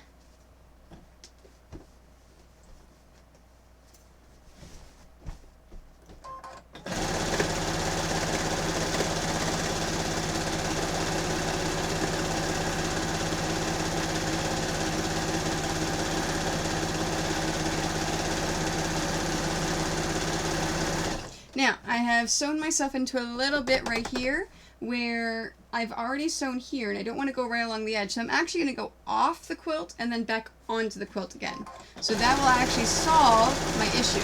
Because remember, all in this area here, it's going to be covered by the binding.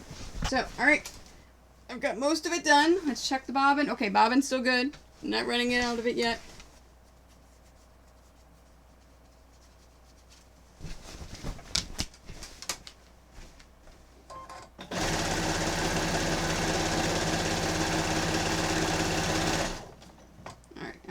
I'm going to take this pin out here though, because it's right in the middle. Let's take this one out too.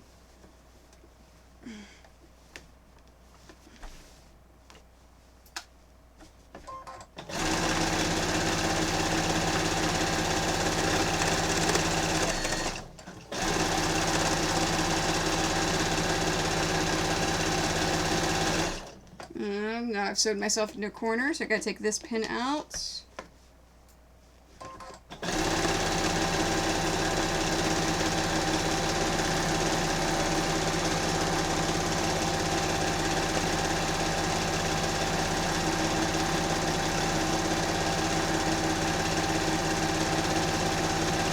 Like I said before, if anyone out there is a quilter and you have questions on my free motion quilting, feel free to ask. Any decision, why I made decisions the way I did, why I do something.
Pins right where I'm doing it. At least there's less pins to take out when I'm done.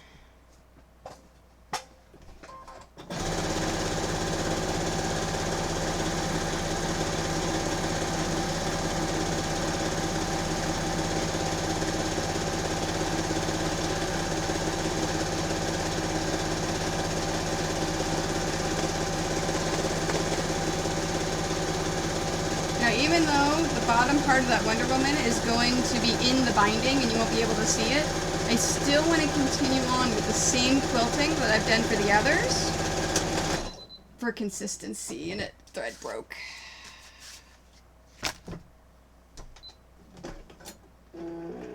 Alright, I'm gonna spin this because I think it's getting near the end of the bobbin, or the end of the spool. So I flipped it in the hopes that maybe it was the tension of it on the actual spool so it comes off better. Oh yeah, look at that nice mess. So first thing I want to do is pull out all the extra thread. Now what happened there, why it broke, was somehow the thread went in, got caught, and came up. So there's now 3 pieces of thread coming through at the same time again, and it got stuck and pulled and broke. That happens. But the nice thing about that is see how nice and neat that is? So I don't have to pull it out. I can just tie it right here.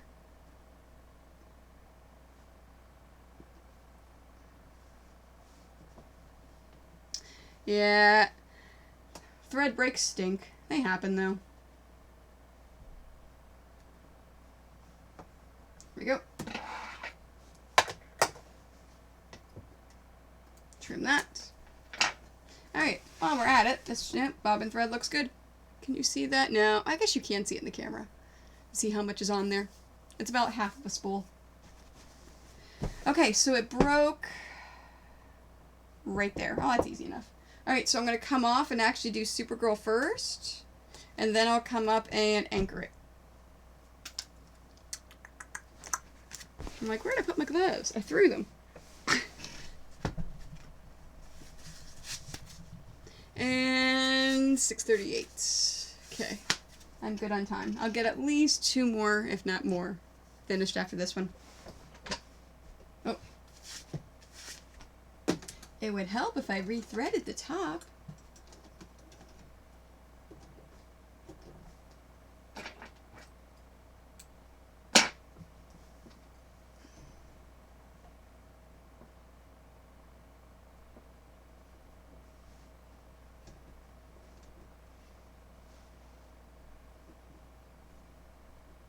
There we go.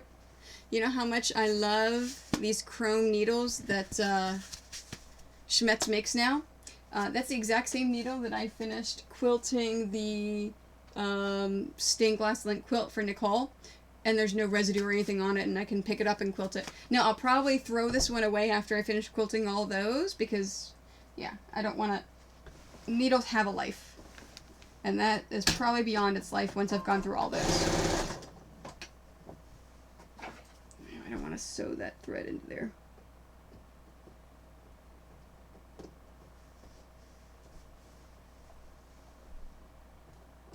No, I'll catch it. There we go. What I'm doing is I'm just moving that thread so it's not going to get caught in the middle of it. Now I'll have to worry about it.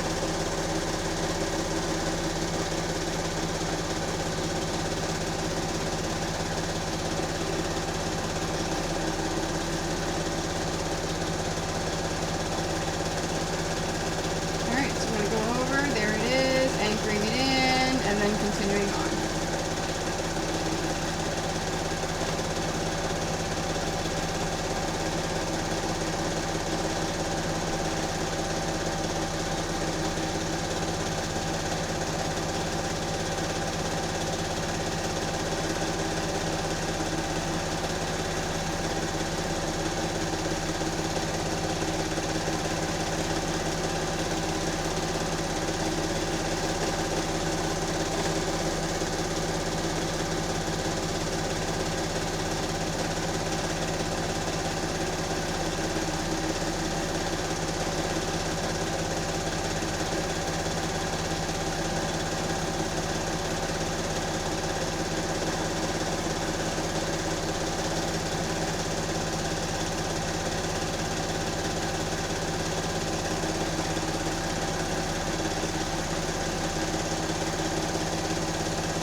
Okay, still good on bobbin thread.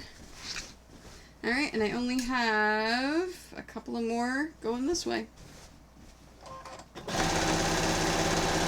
I say a couple. I've got like 6 rows.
Feeling I am getting close on the bobbin thread.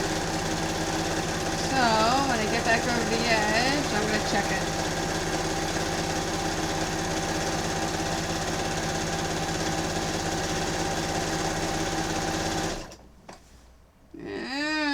It's getting close. I'm going to come up here.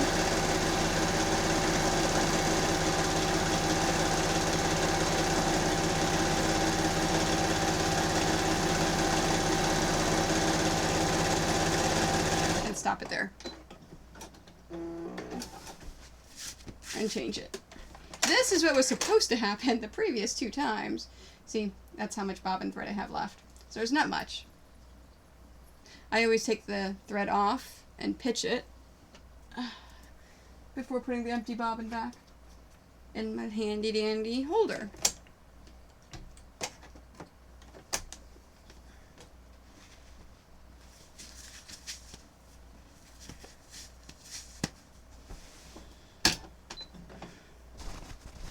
Alright, almost done.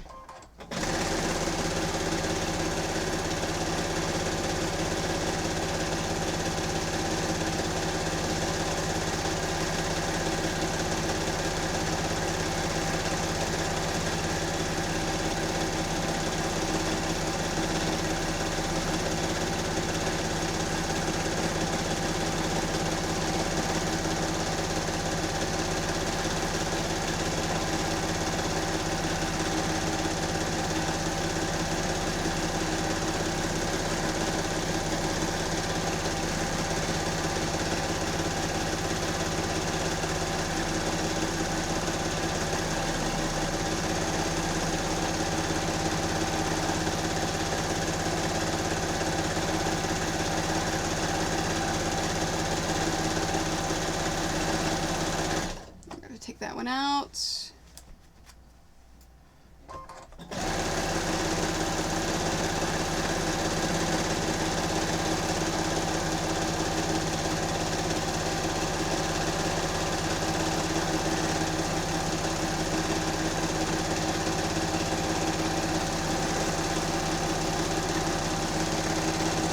And that's it. All done. Now, as I was doing those last couple of stitches, I'm going to stand and stretch.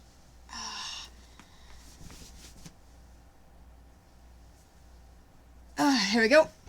As I was doing those last couple of stitches, I was sitting here thinking, for the next 2 I do, if I want to anchor, do the basting along the edges with the off-white, because this thread is starting to get low, and I don't know how much is left on there because I have not taken any of that superior thread all the way to the spool holder. So Ooh, pizza. That sounds good.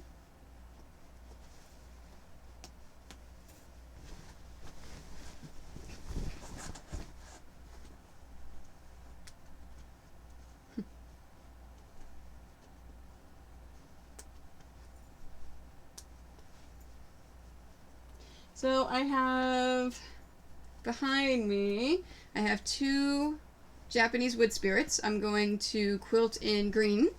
I have a Star Trek. I'm going to quilt with gold. I have a Gardens of the Galaxy. I'm going to quilt in purple.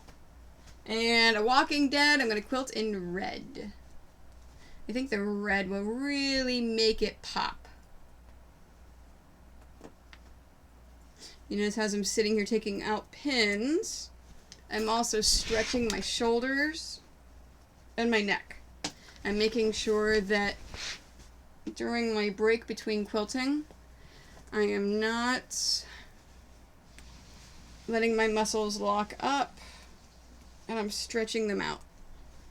So hopefully tomorrow I don't get too sore, because I know my legs are gonna kill me because I did all that pinning on the ground today.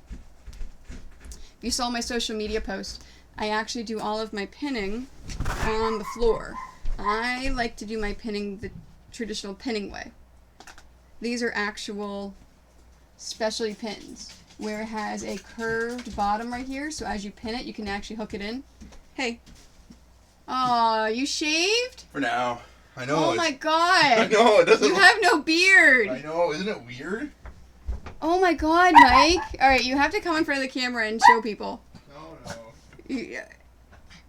He shaved his head, and he shaved the beard off. He only has a mustache left. He looks like a... No, I have a beard. You do? Yeah. Yeah, you've had that big bushy mountain man beard for such a long time. It looks weird. It does look super weird. So if I go over... I know, right? Amber says no beard? Yeah. Oh my god, you look so weird.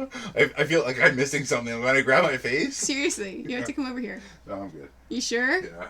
I feel like when I grab my face, like you know how. Yeah, I know, you had the beard out to here. I Yeah, could so you're grab like it. this. You're like this, and you're like, it's not there. Okay, that what you're feeling right now is what all women feel when we have a really long hair and we cut a whole bunch of it off and we go to brush it. We're like, Yeah, muscle memory. where is it? Yeah, I have muscle memory. Okay. So if I go over 7:30 because I'm in the middle of a quilt, when they drop the puck, can you yell down and let me know so I know immediately to stop my stream? Why? I don't. Are you all excited to watch Pittsburgh go 3-0? They're not. It's like how my husband has confidence. Alright, I think I got all the pins out. I know, right? No beard. It looks weird. I'll get him to come on the stream one of these nights. Alright. Yep, I've got... Let me show it to you. Make sure there's no dogs behind me. There you are. There is Girl Power. All quilted.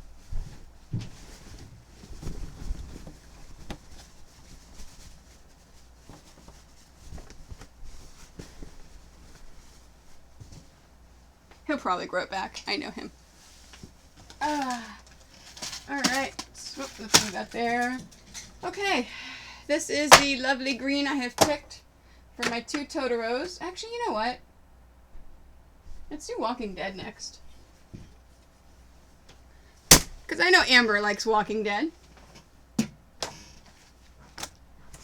Since I know Amber's on the stream watching. Alright, so I'm going to baste the edges first.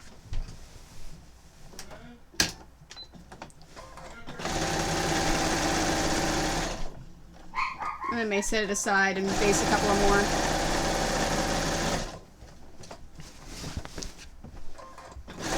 But I'll cut this one next. Alright, making sure I didn't catch the backing in there, because that's the whole point of doing this.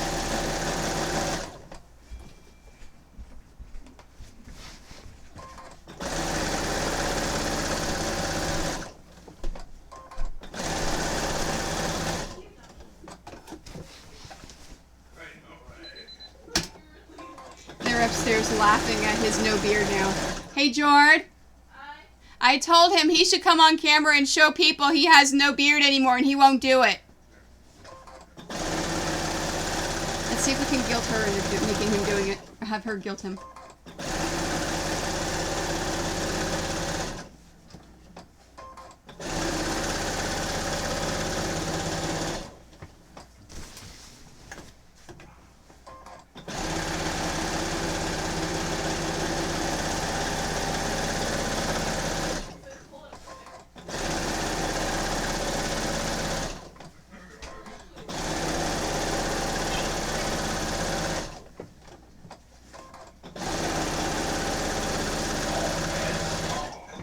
You know, he's been telling me for 2 weeks now that he's been wanting to shave the beard, but then changes his mind.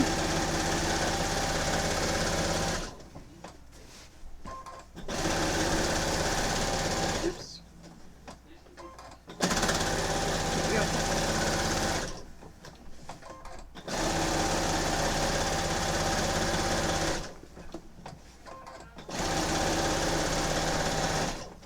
There we go. Alright, so I'm going to take this, set it aside. Let's just put it right there. And we'll do, you know what? I want you guys to see the Gardens of the Galaxy one. So I'm going to do that one after Walking Dead.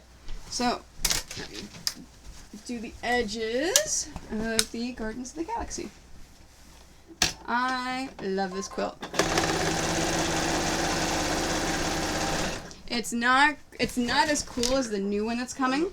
So Creative Springs. Yep, Springs Creative is the one that does Gardens of the Galaxy fabric. They are coming out with a new panel. I believe it's being released in June. So that means I won't have it at any conventions until Con Bravo at the end of July and Gen Con in August. But it is basically just like a baby group. Like a baby potted group dancing, and it's just the best panel, and I'm so excited for it. Now, I did not sell at Gardens of the Galaxy at C2E2, but I have one in stock, and the movie is coming out next week, well, this weekend. Today's Monday, this weekend. So, that means that I may sell it at my next convention, and I want to have a backup so I don't have to remake it for AwesomeCon and Too Many Games.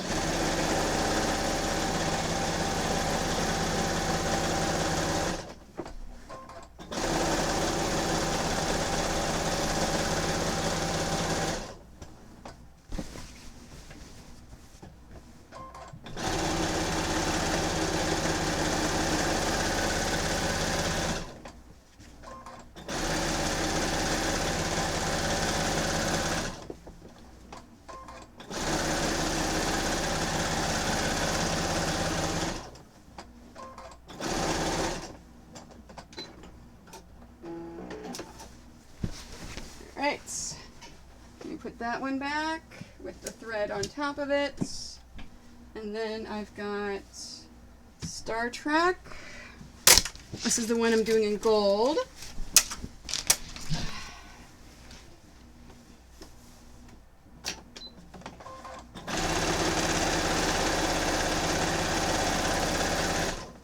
And then I will stop the basting after this one, switch the thread out, and get the Walking Dead quilted.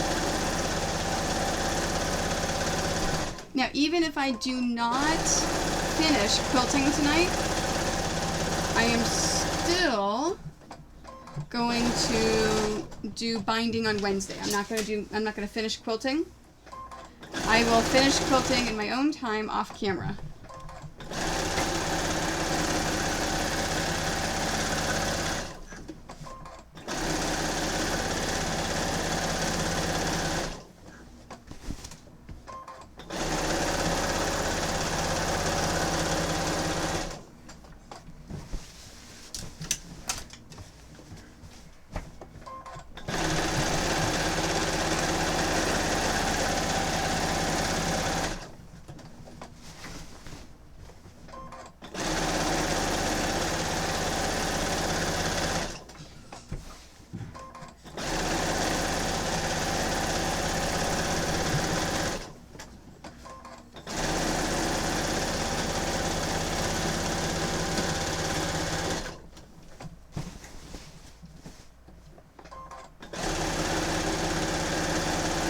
Star Trek, I did have 2 in stock.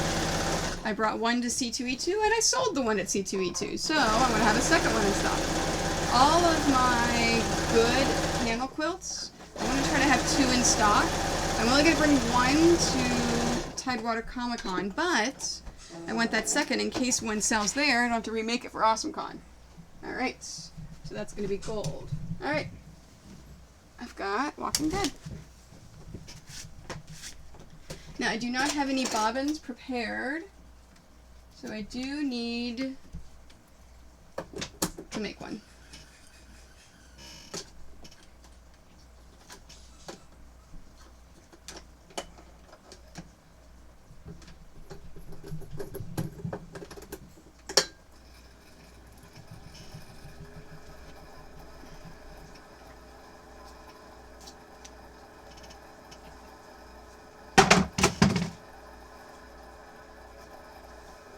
There it is. I'm like, I have water around here somewhere.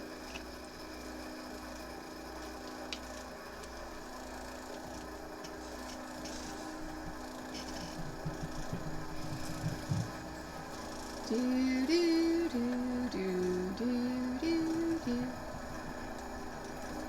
This is why I wind them all off screen. And I prepare ahead of time. There we go.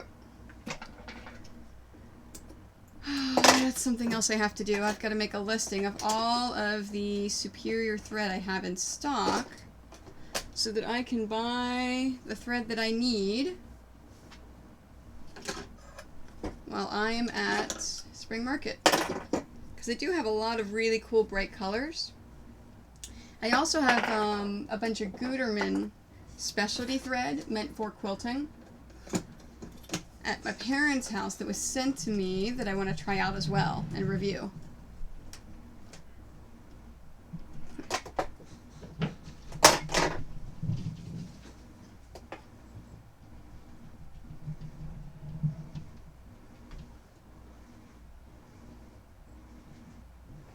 There we go.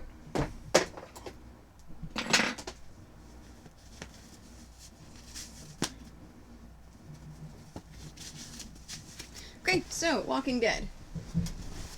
Even though I've already basted the edges, I want to start in the corner, same place I always do. My nose is itchy.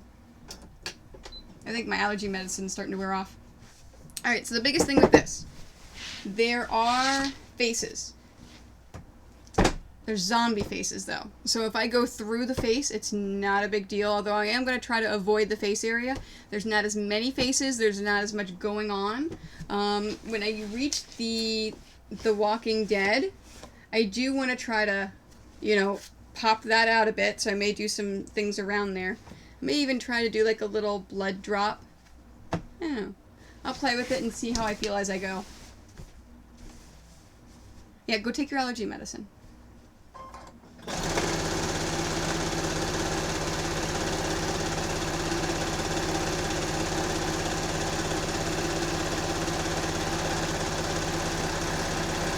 Yeah, I like that. I haven't done this in red. I've always done it in gray. I do like the way the red looks on it, though. I was thinking about that today as I was pinning it.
a lot faster and it's a lot easier, even though there are faces. It's nothing like that Girl Power was.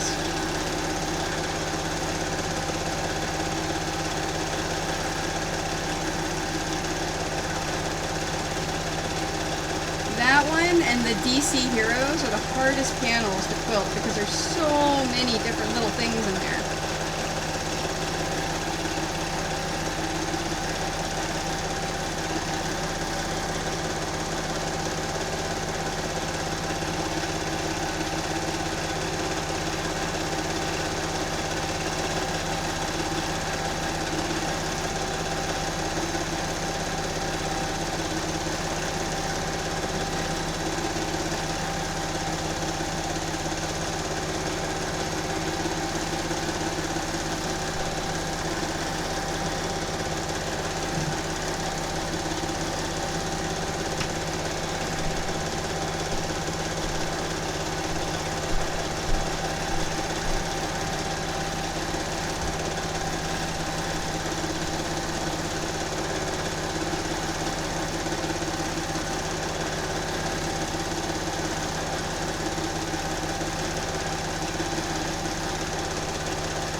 Let me check that bobbin thread. Yep, okay, bobbin thread's good.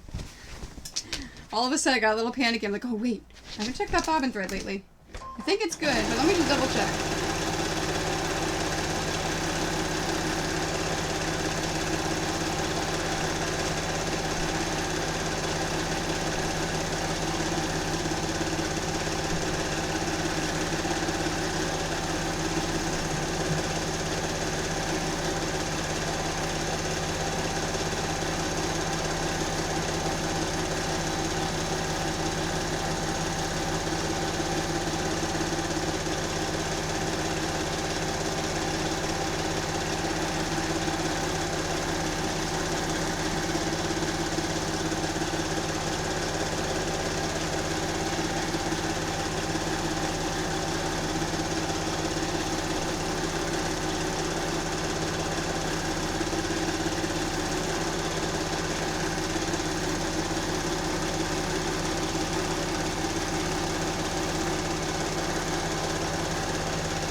know if you just caught that, but I apparently had missed an entire center section, and so I had to go all the way across the quilt. But that's okay, because I caught it, and I fixed it. And that's it. That one's quilted.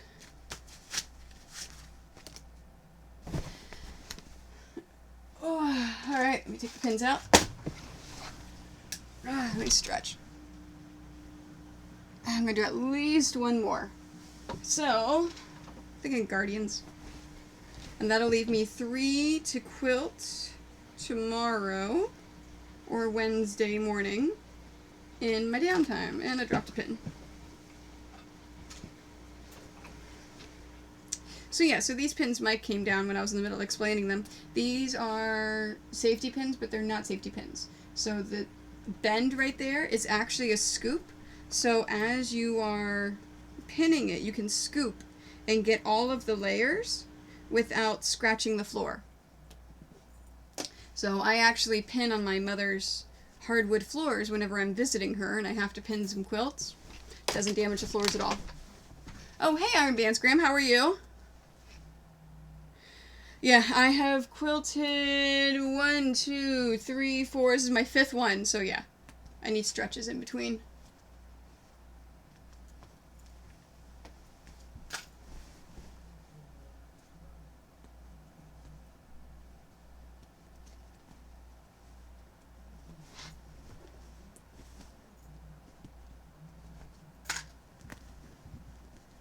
Whenever, I don't know if I've actually watched your stream whenever you've used your long arm.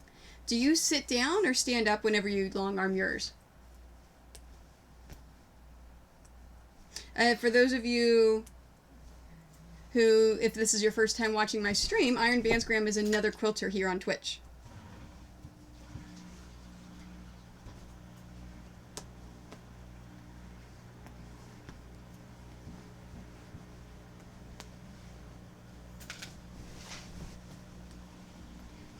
Yeah, so much fun spending the day at your machine. Well, I was doing my prep earlier. I popped onto your stream and I saw embroidery work that you were doing. I couldn't stay, but I wanted to pop on just to see what you were doing.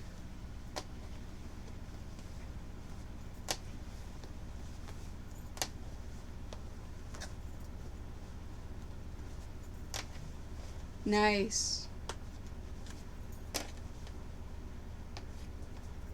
So the rail machines, you actually don't have to adjust the quilt too much then, do you?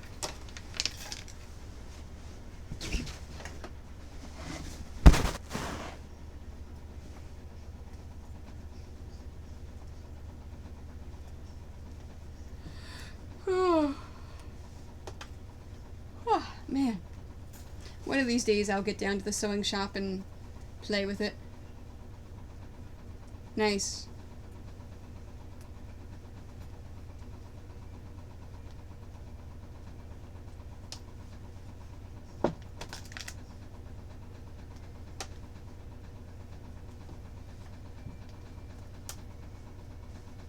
I love making quilts for game streamers. Or YouTubers. Alright, I think I got... Oh, nope, I missed one. And I missed another one over here. Alright. Check the back. Nope, I missed one in the center. It's hard to see the pins on this because it's all black and gray. So I'm looking at the back. Alright, I think there's just one more I missed up here. Yep.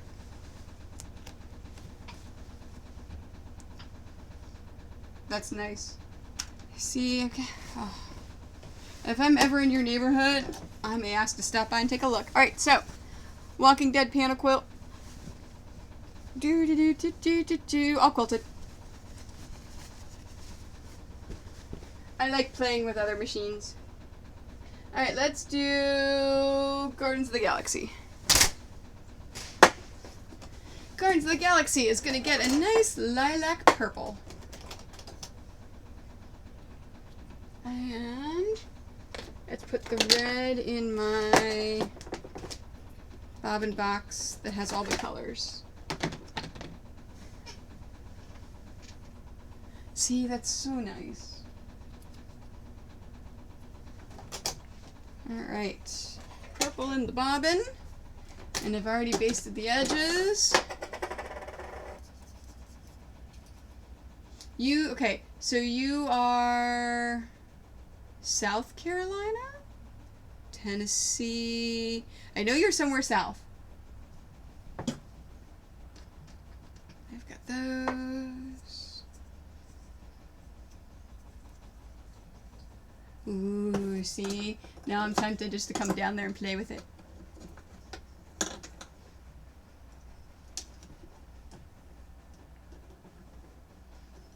Ooh. You're not going to spring market, right?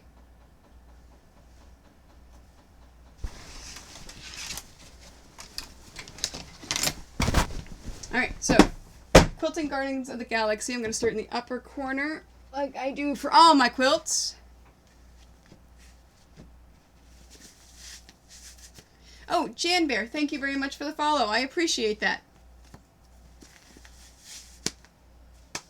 I was talking to Amber and a couple of people earlier. I was trying to figure out what I'm going to do for my Twitch streams while I'm gone for this long extended period of time. And I think what I'm going to do is, out of calling the hotels to make sure they have a landline, I think I'm going to Twitch stream from the hotel if it has a landline for me to do it. So it'd be a nice connection. And I'm going to interview. I'm just going to grab a bunch of different quilters and do interviews and maybe play some Jackbox. So, because I can't sew, maybe able to sit there and do some hand sewing, but yeah, so I think that'll be fun for the Twitch stream. So I was going to say, oh, if you're going to Spring Market, you should come over and we should play Jackbox, but next time we're at a convention together, we should do that.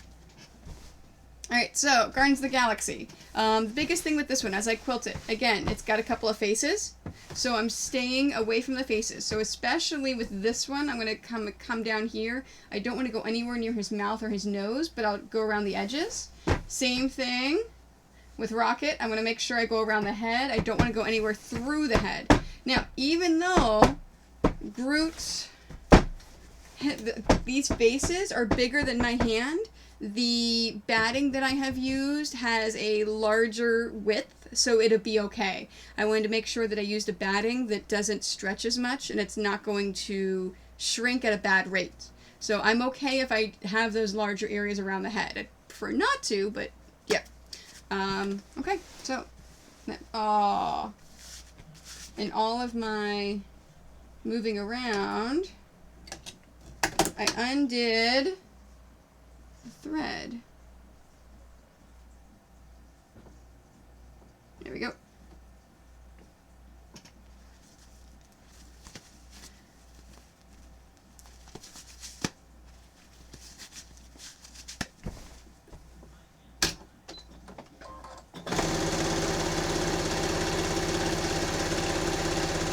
Yeah, you see what I mean? How that lilac looks really cool against that purple background. And it really pops against the black.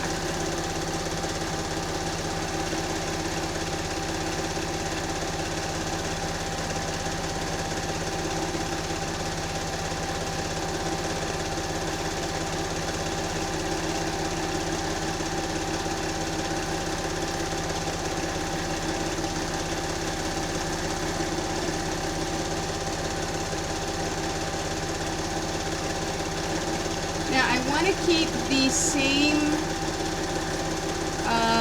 feeling of the meander stipple when I'm going around the faces. So that's why I'm not just kind of outlining it or tracing it. I'm kind of moving it around because I still want it to have the same feeling as the rest of my quilting.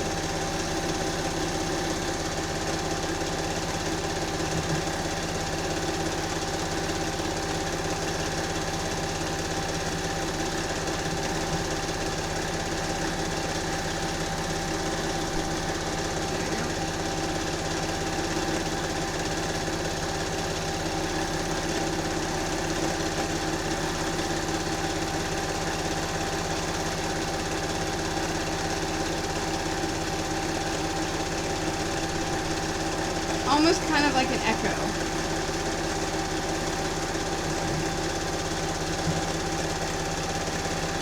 You notice I'm not going as slow as I did with the Girl Power quill because I'm not having small stipples.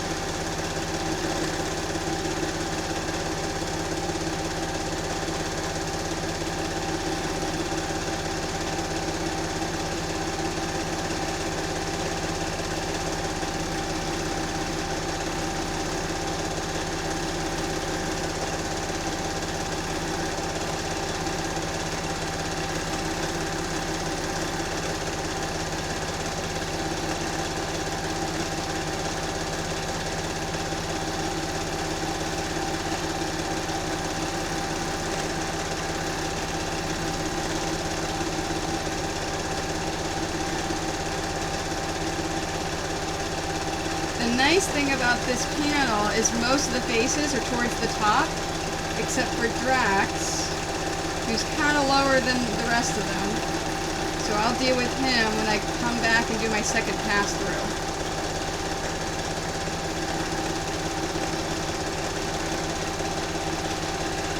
I almost hit the pin there. I wasn't paying attention. Now, as I'm moving this, I'm looking at the bottom and I'm reminded myself that there's words on the bottom. There's the Gardens of the Galaxy on the bottom. Instead of echoing and going around like I've been doing with the other words, I'm probably going to quilt over top of it and just kind of trace within the letters. That's what I did the last time that I did this quilt, and I actually liked the way it looked. So I'm going to do it again.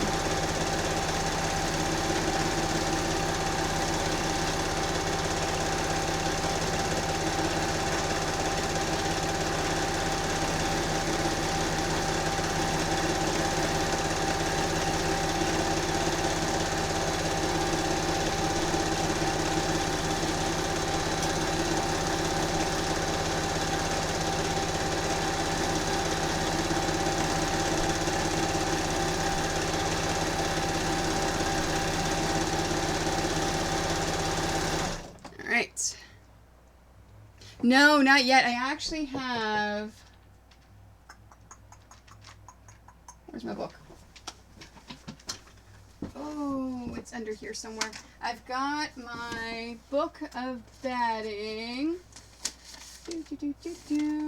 Where's my Quilter's Dream sample book? I know, Marley. The kitty cat's teasing you again. Well, I've got a Quilter's Dream sample book that they sent me with all of the samples of... I need to find that because I gotta place an order. The samples of the bamboo, the black, the fusible. They sent me samples of everything for me to actually play and look at, and then with the price sheets of how much they are in bulk. So I'm going to definitely order a bolt of the Quilter's Dream fusible, and I'm going to order a couple other bolts. I have one more bolt of, this is Hobbs, the 80/20 Hobbs. So I've got at least one more bolt, maybe two more bolts of this at my parents' house. I've run out of it here. So I've got to place an order anyways. So, because I'm down to just, when you know you quilt a lot, when you say I'm down to just one or two bolts of batting, I go through it so much. So yeah, I haven't tried it, but I'm definitely going to order some because I want to try it. Okay, shifting. Oh yeah, that looks nice. Nothing through the faces. Oh, they're in Virginia, aren't they? I forgot about that. Ooh. I'm gonna have my truck and my trailer. That's a great idea. Alright. What time is it? 7:23. Okay, so I'm not gonna be able to quilt another one after this. So, I'm gonna see if I find my book. After I finish quilting this, I'm gonna find that book and look at some batting with you. I'm gonna buy some batting. This will only take me a few more minutes.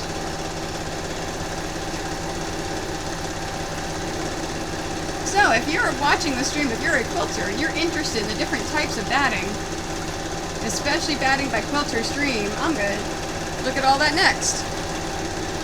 See, I didn't even realize they were in Virginia Beach. I knew they were closer to my parents, And that's where I normally ship all of my batting. Because it is stupid expensive to ship it to Canada. So I normally ship it to my parents' house or my P.O. box that I have in Port Huron.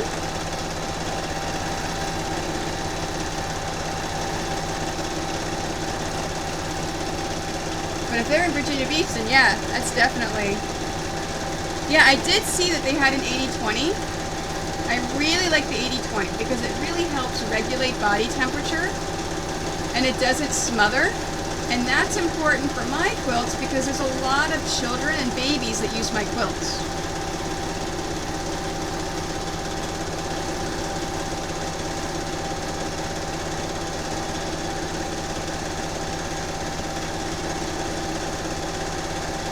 Okay, so I am now to the lettering. So I'm going to go through and trace the whole thing back and forth and then do the bottom.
Do this last row of the galaxy, it's going to bring me back over, hence why I'm doing this. Kind of like an underline wavy. Here we are.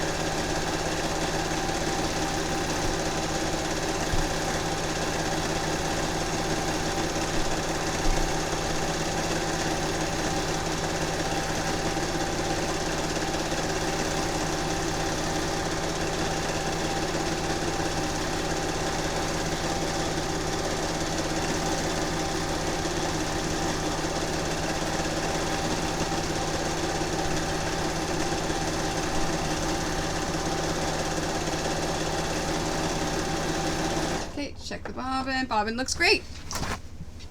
See, I was looking at that too. The Dream Angel, the fire retardant one. That would be great not only for babies if I know it's going to be for a baby for commissions, but for I'm putting my hand in front of the camera. But for the samples that I do for market. So when I do samples of things, I know the Dream Angel would be good. See, now I'm excited to look at this book again.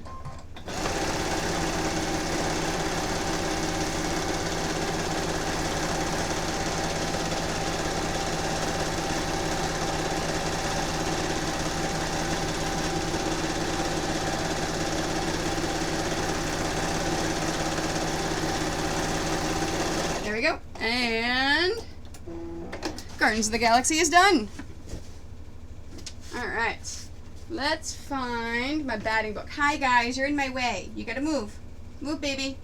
Good boy.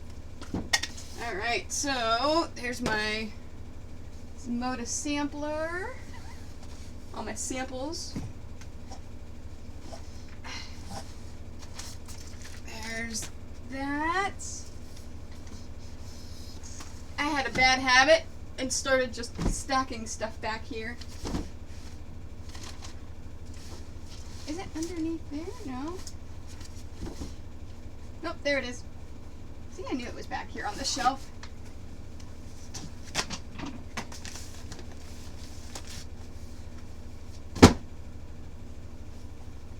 lost my pen. Oh, there it is. Okay. So...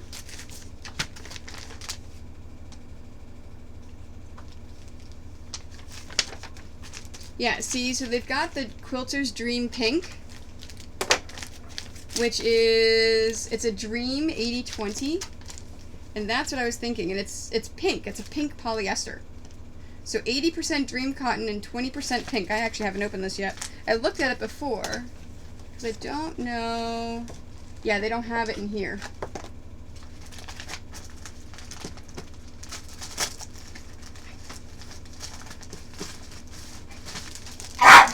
Oh, you're okay, Marley. So, the Quilter's Dream Batting, so 10% of the pink gets donated to breast cancer research. So that's awesome. Oh, Marley! Hey! Soleil, go! Okay, minimal shrinkage, no pre-washing. And it says extra long, strength stability. And the lovely pink blush may show through light fabrics. See, it's a nice pretty pink. That's actually really cool. And it feels so nice too. And of course, here is the regular 80/20. So I have samples of all of them. So this is the Dream Blend you were talking about. I love the 80/20. It's so soft and nice too. So there is the pink. There's the white, and then there's the off-white. So you can't really tell unless you, let me cover them at light, put it next to each other. So, yeah, that's what that is. So the natural, the white, and the pink. So I'm definitely going to buy some of that. Here's the Dream Angel that she was talking about.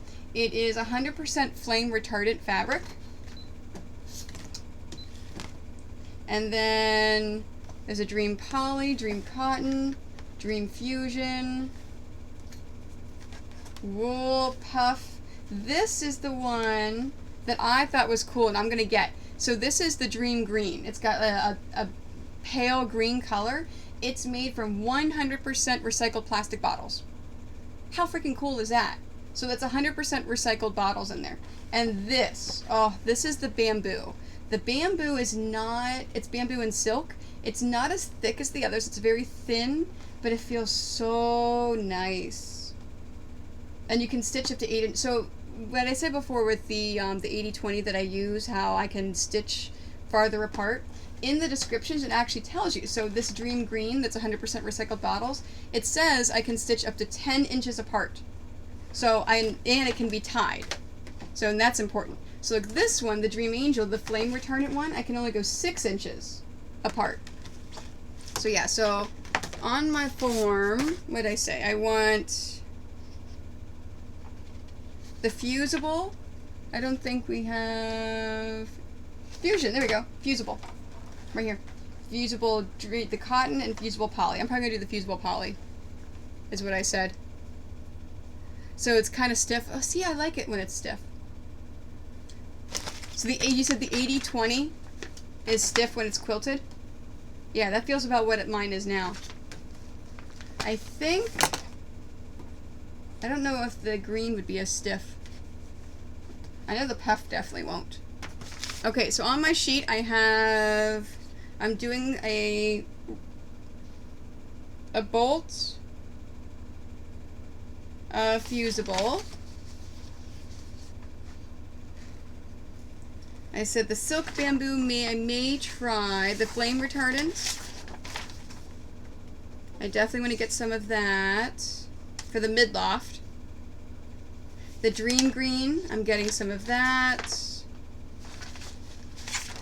And then I'm trying not to make sure that the prices don't end up here, because this is all the wholesale stuff for people like me. I don't want you to see how much the wholesale cost is. Where is the 80/20 Dream? There you go. That's the Dream, Quilter's Dream 80/20, yeah. Where's the pink? Oh, Dream Pink, there it is.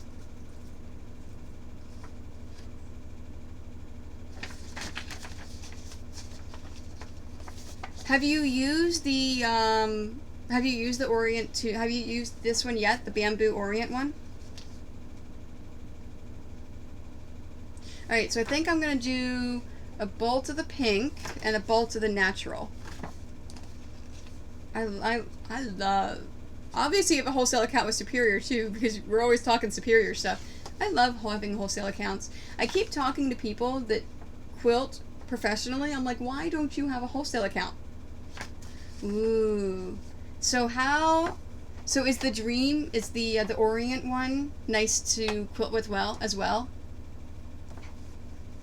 Oh. You're right, Virginia Beach. Alright, I am totally going to place an order and pick it up.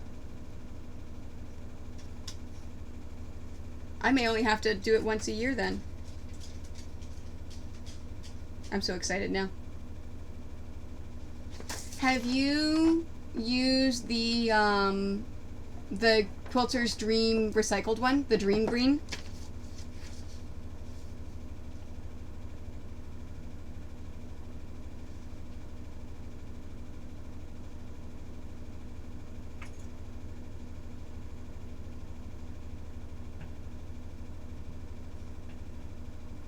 I'm like, why is the pink cheaper than the natural color, but the pink only has 25 yards and the natural has 30. So that tells me.